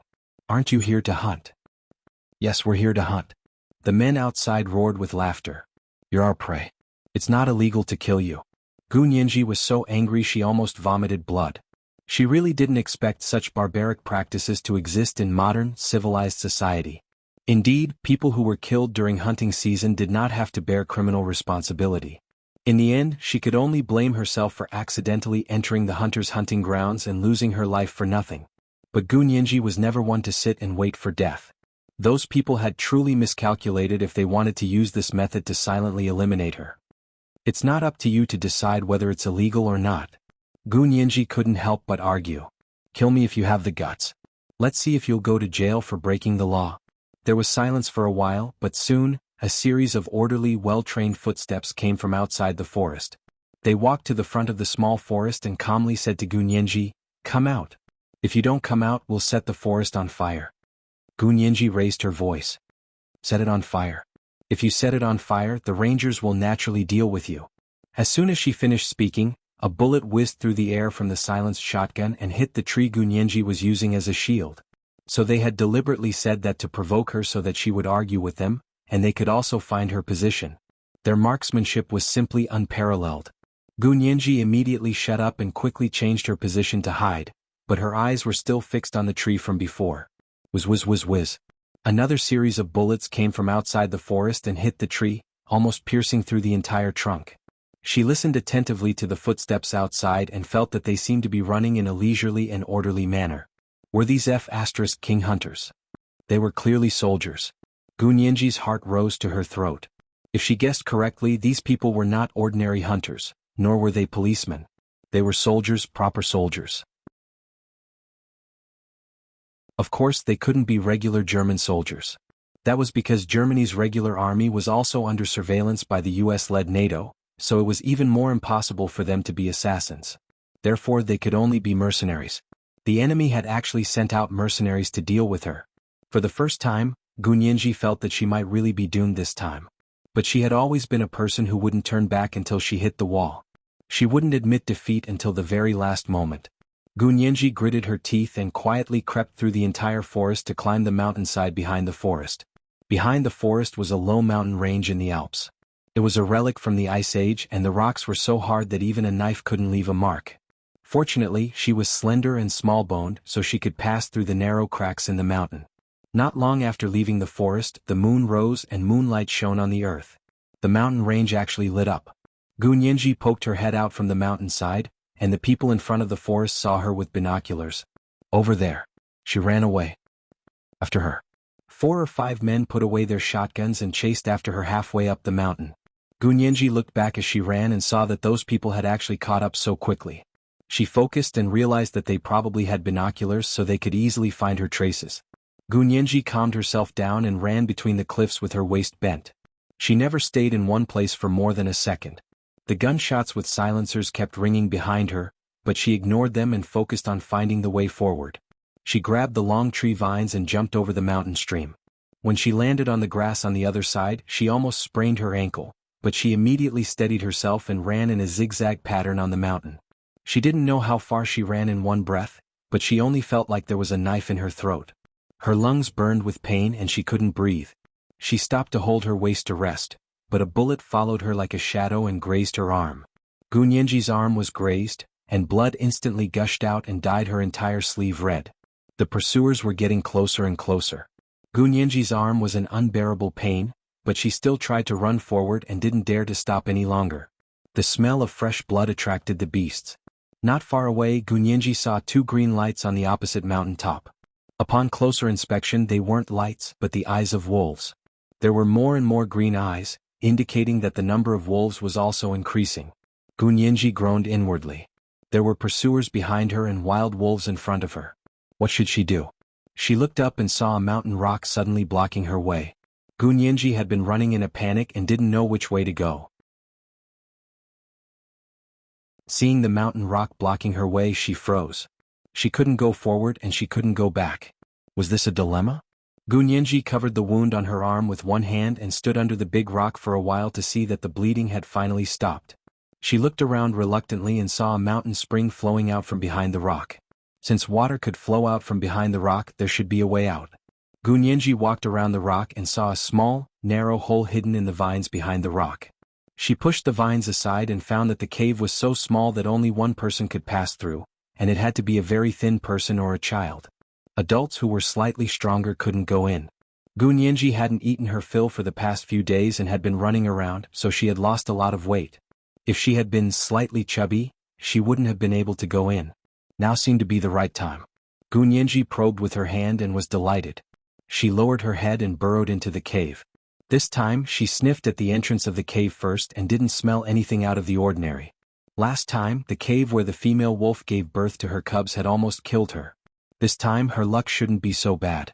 After Gunyanji burrowed in, she walked forward sideways. The path in the cave was very narrow. With how thin she was now, there were several times when she had to desperately suck in air and hold her chest tight to barely squeeze through. She didn't know how long the path was, but as long as she could avoid those people and the wolves, she didn't care if she kept walking. The cave was indeed too narrow. The people who were chasing her came here and realized that they had lost track of her. They looked around and finally found the cave. However, the cave didn't allow adult men to pass through. They tried again and again, but even if they held their breath until their chests were about to explode, and one of them squeezed so hard that he broke a rib they still couldn't squeeze in. Motherf asterisk cur. How can you run like this? A man cursed as he took a shotgun and fired into the cave. Whoosh whoosh whoosh whoosh. A series of bullets hit the entire cave and sent stone chips flying. Smoke rose and blocked the view. Gunyenji groaned and covered her arm again. This time her left arm was grazed by a bullet again. The wound had just stopped bleeding, but now it was cut open again. Gunyenji didn't dare to look at her bloody arm. She closed her eyes and pressed her hand tightly against it. The pain made her whole body tremble. Her whole body curled up like a shrimp against the stone wall. Fortunately, those people couldn't get in, so she didn't have to rush out. She was sandwiched between the stone walls. Breathing in, breathing out, breathing in, breathing out. She waited for the pain to pass before continuing forward. She didn't know how long she walked. She only remembered that her legs and chest were numb. She finally passed through the narrow path that almost strangled her and saw a slightly wider area. There was finally a place in the cave where she could sit down and rest for a while.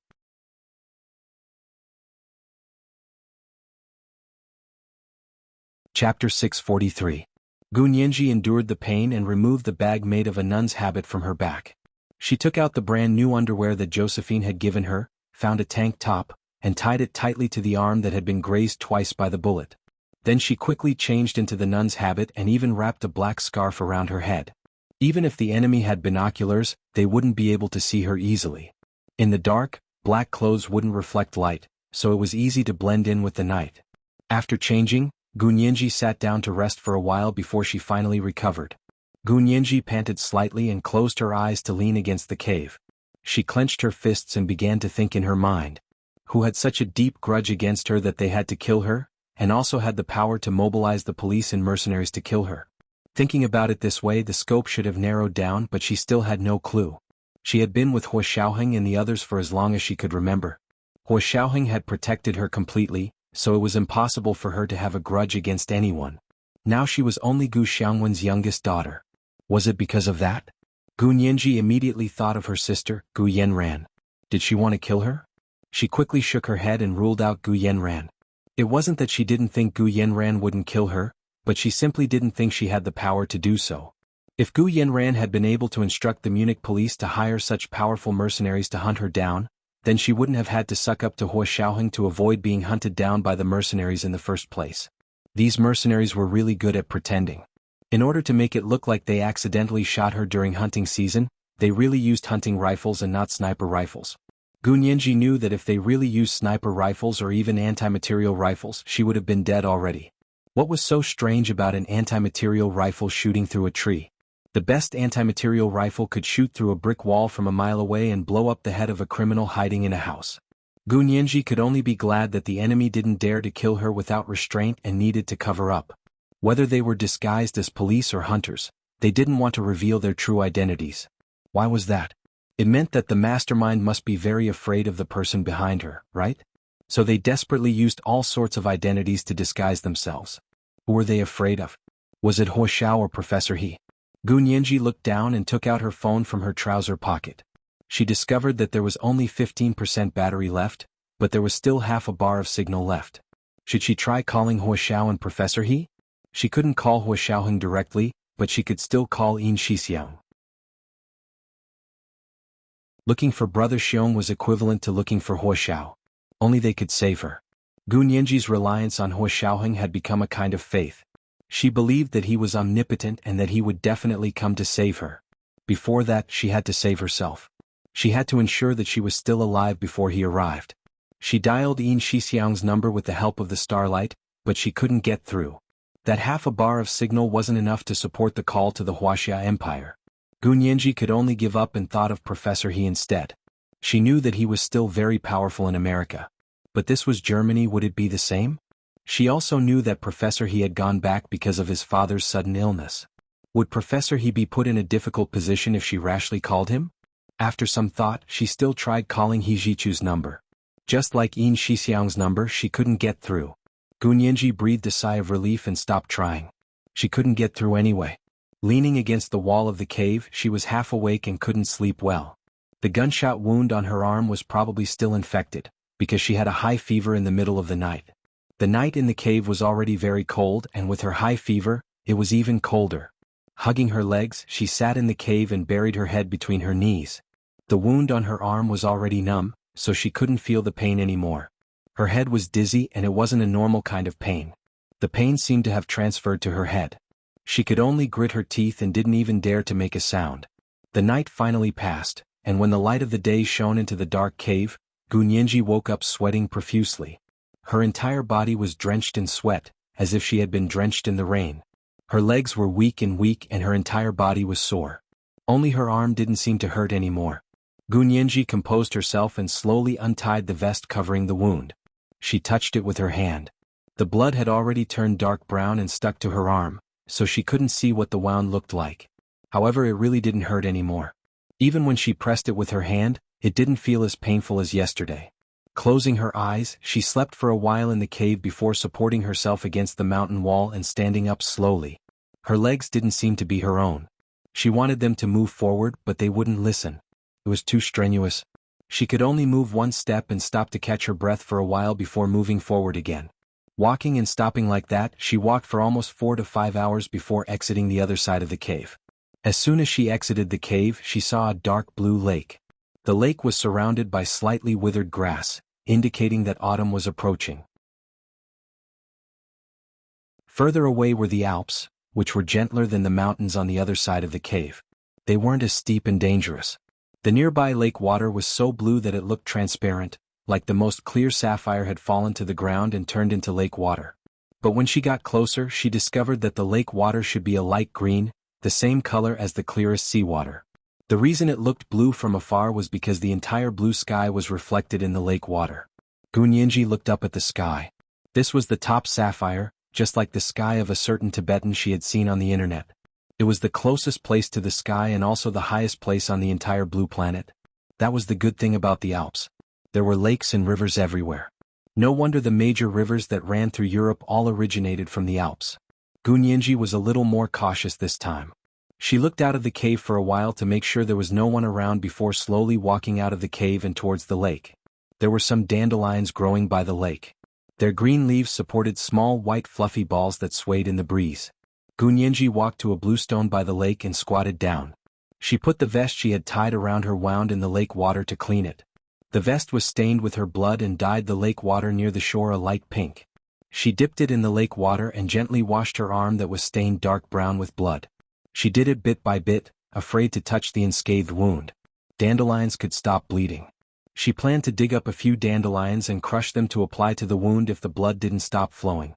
These were the contents of Hua Xiaoheng's field survival course for the Special Operations Forces. She had followed Hua Xiaoheng all those years. She didn't go to school for the first few years, but the things she learned were definitely no less than in school. Her arm was washed clean bit by bit, and the dark brown blood stains were gone. Her arm was clean and white without a single pore to be seen. As for the wound from the bullet, where was it? Gunyenji felt from head to toe but couldn't see where the wound was. If she hadn't just washed off the dark brown blood stains, she would have thought she hadn't been grazed by the bullet at all. Gunyenji touched her arm, a little confused. What was wrong with her? Was it her problem or was there something wrong with the world? She had a fracture the day before and was as good as new the next day. She had been grazed by a bullet the day before and lost so much blood, but today she was as good as nothing. And it was all a high fever. After one night she was back to normal. Could it be that her high fever was a miracle cure? In the future she wouldn't need to take medicine when she got sick or injured. She would recover from a fever. Gunyenji thought about it but felt it was too ridiculous. She pouted and hugged her knees as she sat by the lake, not knowing where to go. Ever since she came out of the small cave, she understood that she had probably passed through a small mountain range in the Alps. Now she was on the other side of the mountain. She sat by the lake for a long time until her stomach growled. She finally sighed and resigned to her fate to find something to eat. There were fish in the lake, but it seemed to be deeper here than the small river on the other side of the mountain. The fish wouldn't swim to the shallow shore, and she didn't dare jump into the lake. It would be difficult to catch them. She couldn't eat fish, so she had to think of another way. She definitely had to find berries and then she had to find bird eggs. After what happened the day before, Gunyenji now avoided everyone who hunted in the Alps. She knew she was overreacting, but she only had one person and one life now. No matter how careful she was, she couldn't be too careful. She walked around the nearby mountains for a long time and found a nest of bird eggs. She took 4 or 5 out, then gathered a bunch of berries and returned to the lake. She started a fire, buried the eggs and roasted them. Then she ate the berries to supplement her vitamins. Relying on these things, she walked and stopped, and after 2 days of walking along the lake, which was extraordinarily large, she at last saw a house. Or rather, she saw a wooden house standing on the grassy hillside. From her angle from the river, she could see the wooden walls painted red, the black log roof and the white fence around the house. What excited her the most was that there was a satellite TV receiver on the roof of the wooden house. She saw the umbrella-shaped satellite antenna emitting a silvery white glow in the evening sun. She quickly took out her phone to look at it. There was only 5% power left, but her phone actually showed 2 bars. She wanted to cry. Gu Nianji's hands trembled as she quickly opened the contact list on her phone. She immediately found Yin Shixiang's number and called him, but it was voicemail again. She almost thought that Yin Shixiang's phone had also been hijacked by a Trojan. But on second thought, with Brother Zhe around, how could Brother Xiong's phone be hijacked? That was impossible. Then what was the reason? She quickly thought of the time difference. It was around 6 in the evening in Germany's daylight time. It should be midnight in the imperial capital, so perhaps Brother Xiong was already asleep. But this time, Gu Nianji didn't dare leave a message. She quietly hung up. She remembered that she had called Yin Shixiang and Zhao Liangzi the first day she was in danger and left a message. However, neither of them had returned her calls until now. This was also a rather strange thing. Gu Nianji felt uneasy, but she quickly shook her head and didn't think about it anymore. Looking up at the wooden house on the hillside, she decided to stay there for the night and charge her phone. Of course, if this family didn't have iPhones, then there was nothing she could do. She was just unlucky and couldn't blame anyone else. Gu Nianji washed her hands and face by the lake again and combed her hair with her hand before walking along the mountain path to the hillside. Behind the fairy tale-like red and black wooden house was a towering forest. The mountain peak behind the forest was covered in pure white snow. Red, black, green and white intertwined and almost reflected the glow of a rainbow under the golden sunset. Gu Nianji squinted to admire the beautiful scenery and slowly walked to the white fence of the wooden house. The front yard of the house was paved with a green lawn that was neatly trimmed. White curtains fluttered on the windows, and roses were planted under the windows with beautiful bowl-sized flowers. The roses looked like they had just been watered. There were crystal-clear water droplets on the petals that slid down from time to time and fell into the grass, disappearing in the blink of an eye. There was no one in the front yard, but Gu Nianji could hear the sound of someone chopping wood coming from the backyard. She thought about it and didn't call out a greeting. Instead, she walked around the fence and walked in the direction of the sound. The wooden house faced north, and the setting sun shone into the backyard. The setting sun melted gold and the evening clouds merged.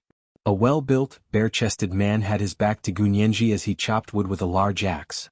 Near the gate there was a very handsome motorcycle. On the ground beside it, there were 10 or so thick tree trunks, and on the other side, there was a tall pile of firewood, which should have been cut down. They were only about a foot long and an inch square, and they were stacked neatly. It was obvious that they were prepared for the winter fireplace. Gu Nianji clicked her tongue and thought that it was rare for people to use such a primitive fireplace in this day and age. The fireplaces she had seen before all used electricity or gas to simulate natural firewood, but they didn't actually burn wood. This family seemed to be a real German family that burned firewood, right? Gu Nianji stood to the side and watched for a while. The man was well built and his muscles were unparalleled. His back was to the sun, and beads of sweat rolled down his light bronze skin. The tendons on his arms were bulging and his shoulders were broad.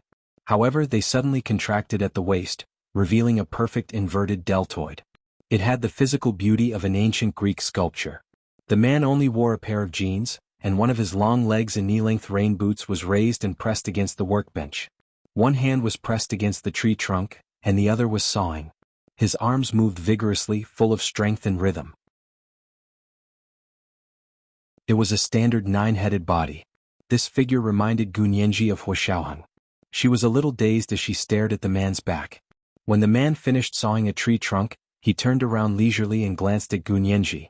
He calmly bent down to pick up his jacket from the workbench and put it on. He had a cigarette in his mouth. He had a high nose, deep eyes, blonde hair and blue eyes. His black eyebrows were very neatly shaped, as though they had been measured with a ruler. It made his eyes look extraordinarily beautiful. The way the man held the cigarette in his mouth also resembled Huashaohan. They both had a careless indifference and calmness, as though they were thousands of mountains and rivers away, but also had a calmness of being close at hand. His facial features were the classic Germanic beauty.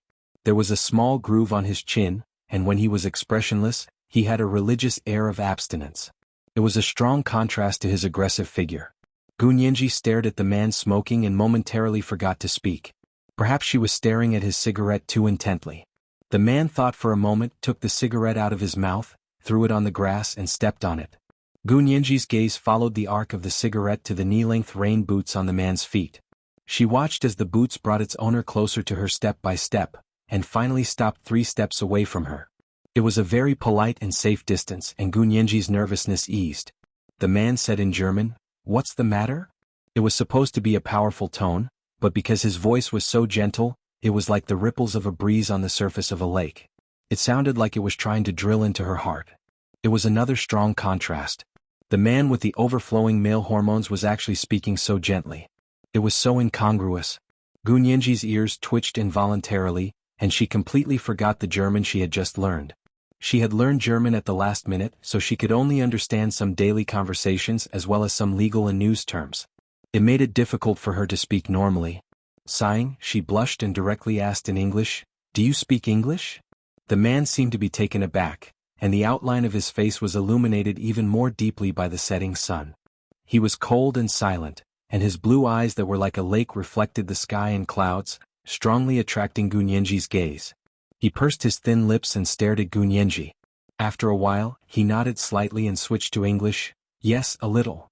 His English accent was that of a normal German with some German pronunciation habits.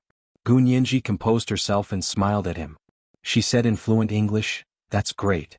It's like this, I came to the Alps with my friends and have been walking for a few days. I wanted to see the scenery here but I got lost.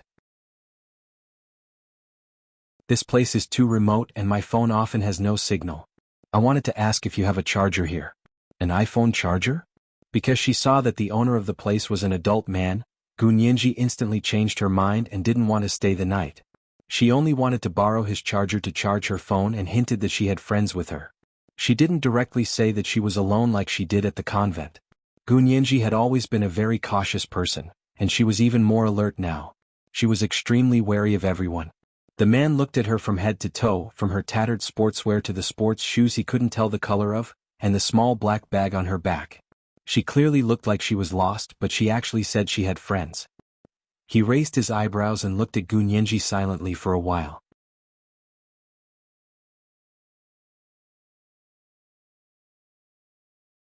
Chapter 644.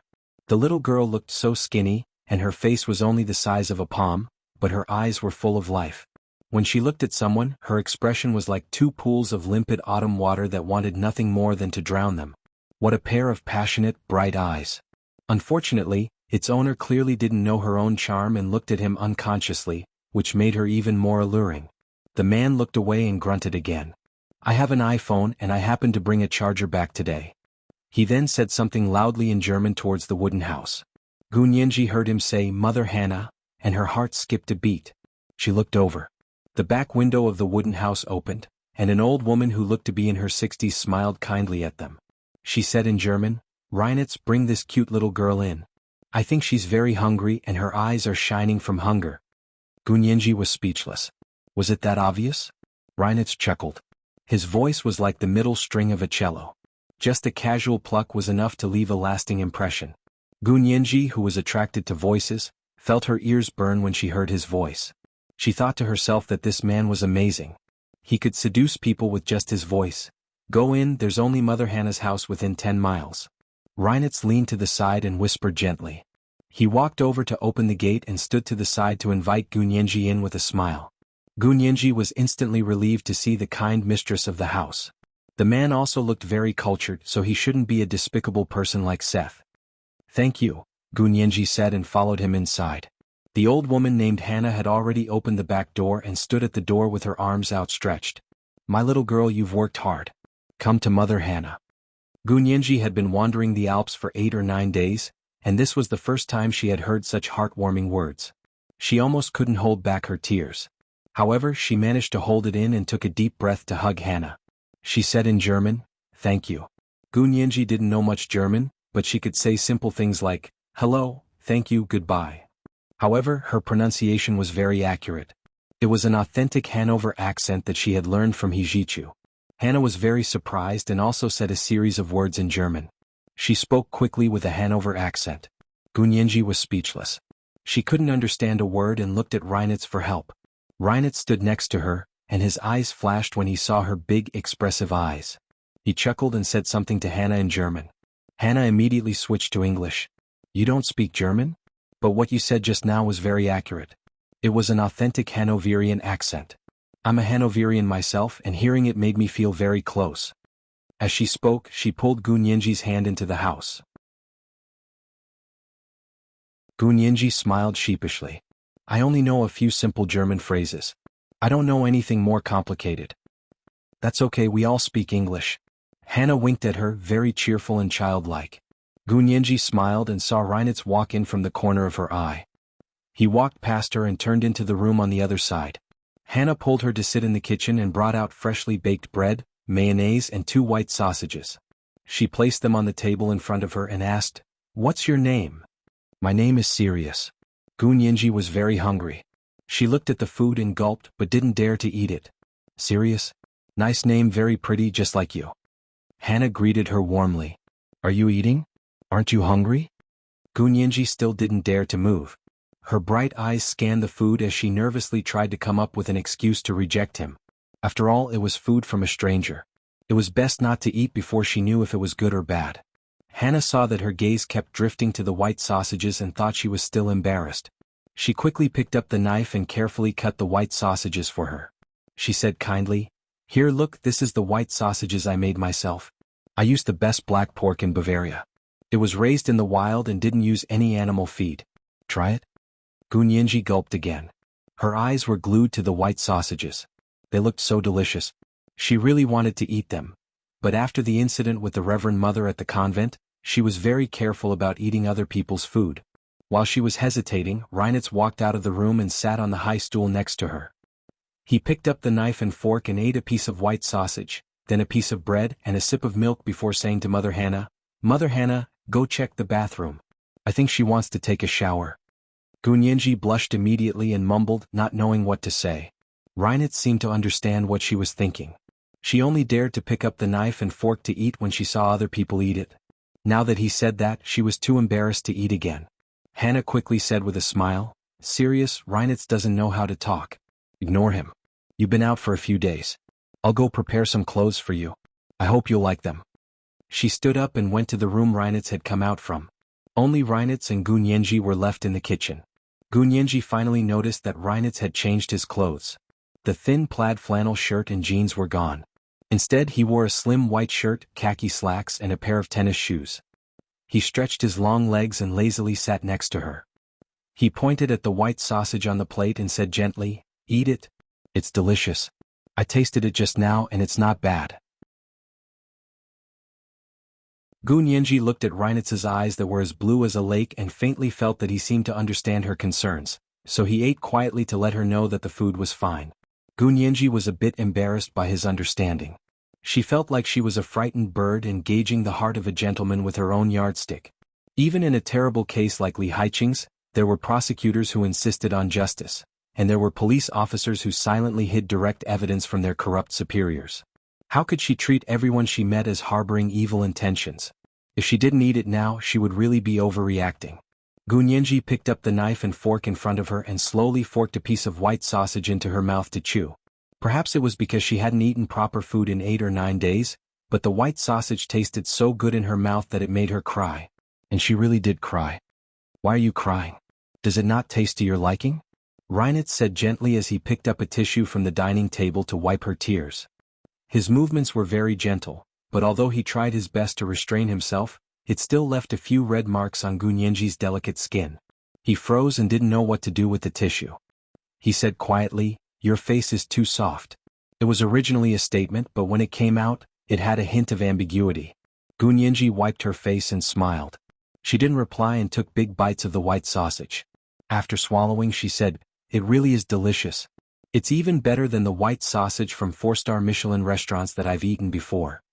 Reinitz only realized his words were a bit presumptuous after he said them, but Gu Nianji didn't mind and easily resolved it. He finally breathed a sigh of relief and changed the topic. Of course, there's only one secret to making good white sausages, and that's pork. If the pork isn't good, even the best chef can't make good white sausages. Gu Nianji drank a mouthful of milk and nodded. Yes, it's just like our Wuxia Empire saying, even the cleverest housewife can't cook without rice. It's the same principle.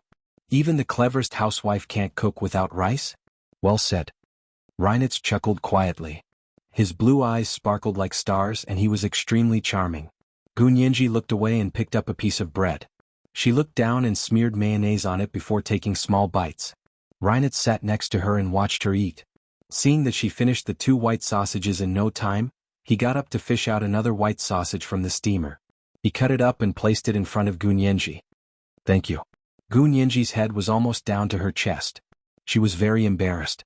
Reinitz looked at her bewildered expression and sighed inwardly. What a child. Just a moment ago she was stubbornly refusing to eat food from a stranger, and now she felt bad for a little kindness from someone else. No need to thank me. You're too thin and need to nourish yourself. But you shouldn't eat too much at once. Don't eat any more after finishing this white sausage. There's still a lot in the steamer so you can eat later. Reinitz gently advised her, go shower in that room after eating, then rest for a while before coming back for dinner. He could see that the young girl's physical strength was almost at its limit, but she was still very energetic. When she looked at people, her dark eyes were so bright it seemed like they could suck people in. Reinitz never knew that black hair and eyes looked so good. His sense of beauty was clearly towards blonde girls of the same race. Eat slowly. I'm going out for a smoke. Sensing Gu Nianji's awkwardness, Reinitz got up and left the kitchen to smoke outside. After a while, Gu Nianji saw Reinitz's back through the kitchen window. He was sitting on a white fence in the front yard with his long legs propped up and a cigarette in his hand. The way he smoked really resembled Huoxiao. Gu Nianji quickly looked down and continued eating. She hadn't seen Huoxiao for so many days and everyone looked like Huoxiao. Actually, who could compare to him? She lowered her head and slowly finished everything. Gu Nianji stood up and stacked the plates and cutlery to take to the sink to wash them. Leave them here, I'll wash them. Reinitz's voice came from behind. Gu Nianji turned around to see that he had come in at some point and was leaning against the kitchen door frame with his arms crossed. It's fine, I used them. I'll wash them. Gu Nianji insisted and turned back to put the dishes in the sink.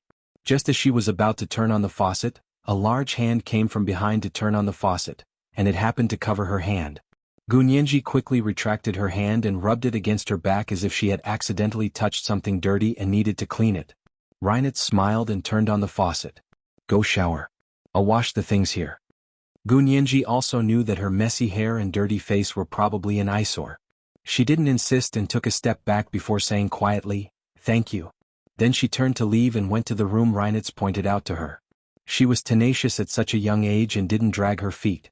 This personality surprised Reinitz because he didn't dislike it at all. He added detergent to the sink and smiled slightly. Gu Nianji walked out of the kitchen and turned a corner in the small hallway.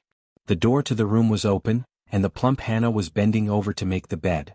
The walls were white, the floor was made of wood, and there was a Victorian-style dresser on the left side of the window. A 4-poster bed was in the middle of the room, and the white bedding with flowers was clean and had the smell of sunshine. It looked like it had just been showered. Gu Nianji coughed lightly and said, Mother Hannah, thank you.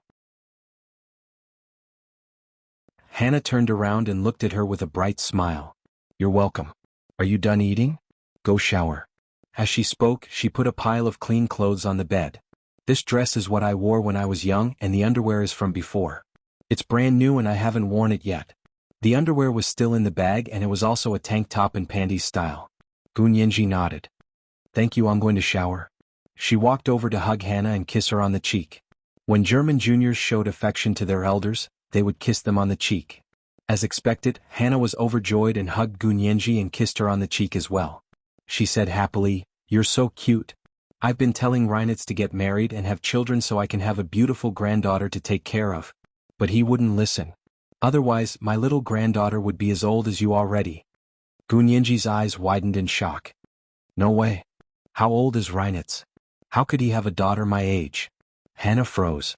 She looked at Gu Nianji carefully and said, Are you 11 or 12? Gunyenji was speechless. Of course, women like to be called young, but for a girl who was about to turn 19 to be 11 or 12 wasn't a compliment. It was an indication that she was underdeveloped. Gunyenji puffed out her chest and said, "How could I be 11 or 12?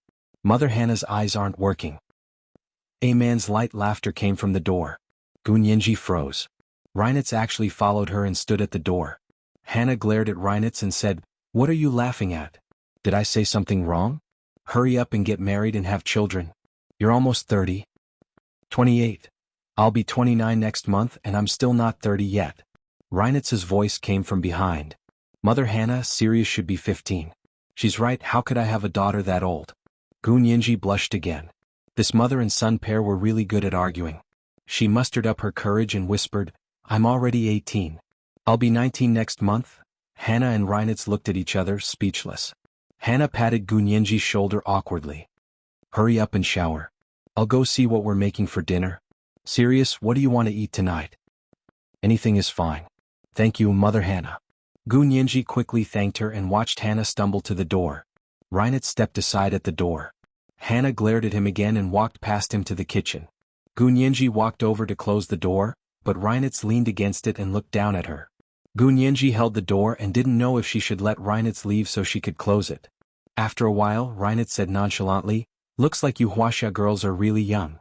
You look about the same as an 11 or 12-year-old girl here." Gunyenji was annoyed and puffed out her chest again. "Do you 11 or 12-year-old girls here have D-cups?" Gunyenji was instantly filled with regret when she saw Reinitz's stunned expression. She wanted to bite her tongue off right now. Who told you to talk nonsense? What was wrong with her to argue with a man she didn't know? She blushed and tried to close the door. Reinitz straightened and quickly glanced at her chest. He raised his eyebrows and said, "I can't tell." Then he turned to leave. Gunyenji gritted her teeth and thought to herself, "It's fine if you can't tell. Do you want me to show you just to prove I have D-cups? What a fool." Gunyenji slammed the door shut and carried the dress Hannah had left on the bed into the bathroom. The bathroom was mainly decorated in blue with light blue walls and dark blue frosted tiles. Only the bathtub was pure white. It looked like a navy-style decoration and was unexpectedly pleasing to her eyes. Gunyenji didn't take a bath. She only opened the shower curtain to block the bathtub and stood inside to take a shower. There were many different types of shampoo in Vasi's facial cleanser. It was much better than the one at the convent, although it wasn't the brand Gunyenji was used to. Of course she wasn't picky. They were kind enough to take her in, but she was picky about the brand. Wasn't that unreasonable? Closing the shower curtain, Gunyenji washed herself from head to toe. Especially her hair, which had only been properly washed once in the past few days. Her long hair was tangled and knotted. Gunyenji spent a lot of effort to wash her hair. Then she quickly rinsed her body and used the shower gel. Wrapping herself in a towel, she looked in the mirror in the bathroom and realized why Hannah and Reinitz said she looked like a 11 or 12-year-old girl. She was really too thin. Her face wasn't big to begin with, but it used to have a bit of baby fat, but now it had completely faded. On her palm-sized face, only a pair of large, soul-stirringly dark eyes remained. She had a sharp chin, a slender neck, and a high protruding collarbone. Her image described what it meant to be as skinny as a stick. As for her chest, Gunyenji looked down. Fortunately, it was only a little thinner. It probably wasn't as spectacular as a D cup, but it was still a C cup. Needless to say, her waist was big enough to hold with her hand. Being so thin was actually very unattractive. If it weren't for her height, even people from the Wuxia Empire would think she was only 13 or 14 years old. That you're tuning in to the Han Li's Wuxia Chronicles YouTube channel. We're so grateful for your support, and don't forget to subscribe to join us on this incredible journey through captivating stories. Your generosity through donations truly makes a world of difference, as it's the primary source of revenue that allows me to expand and enhance this channel for you. Thank you from the bottom of my heart for being a part of this adventure.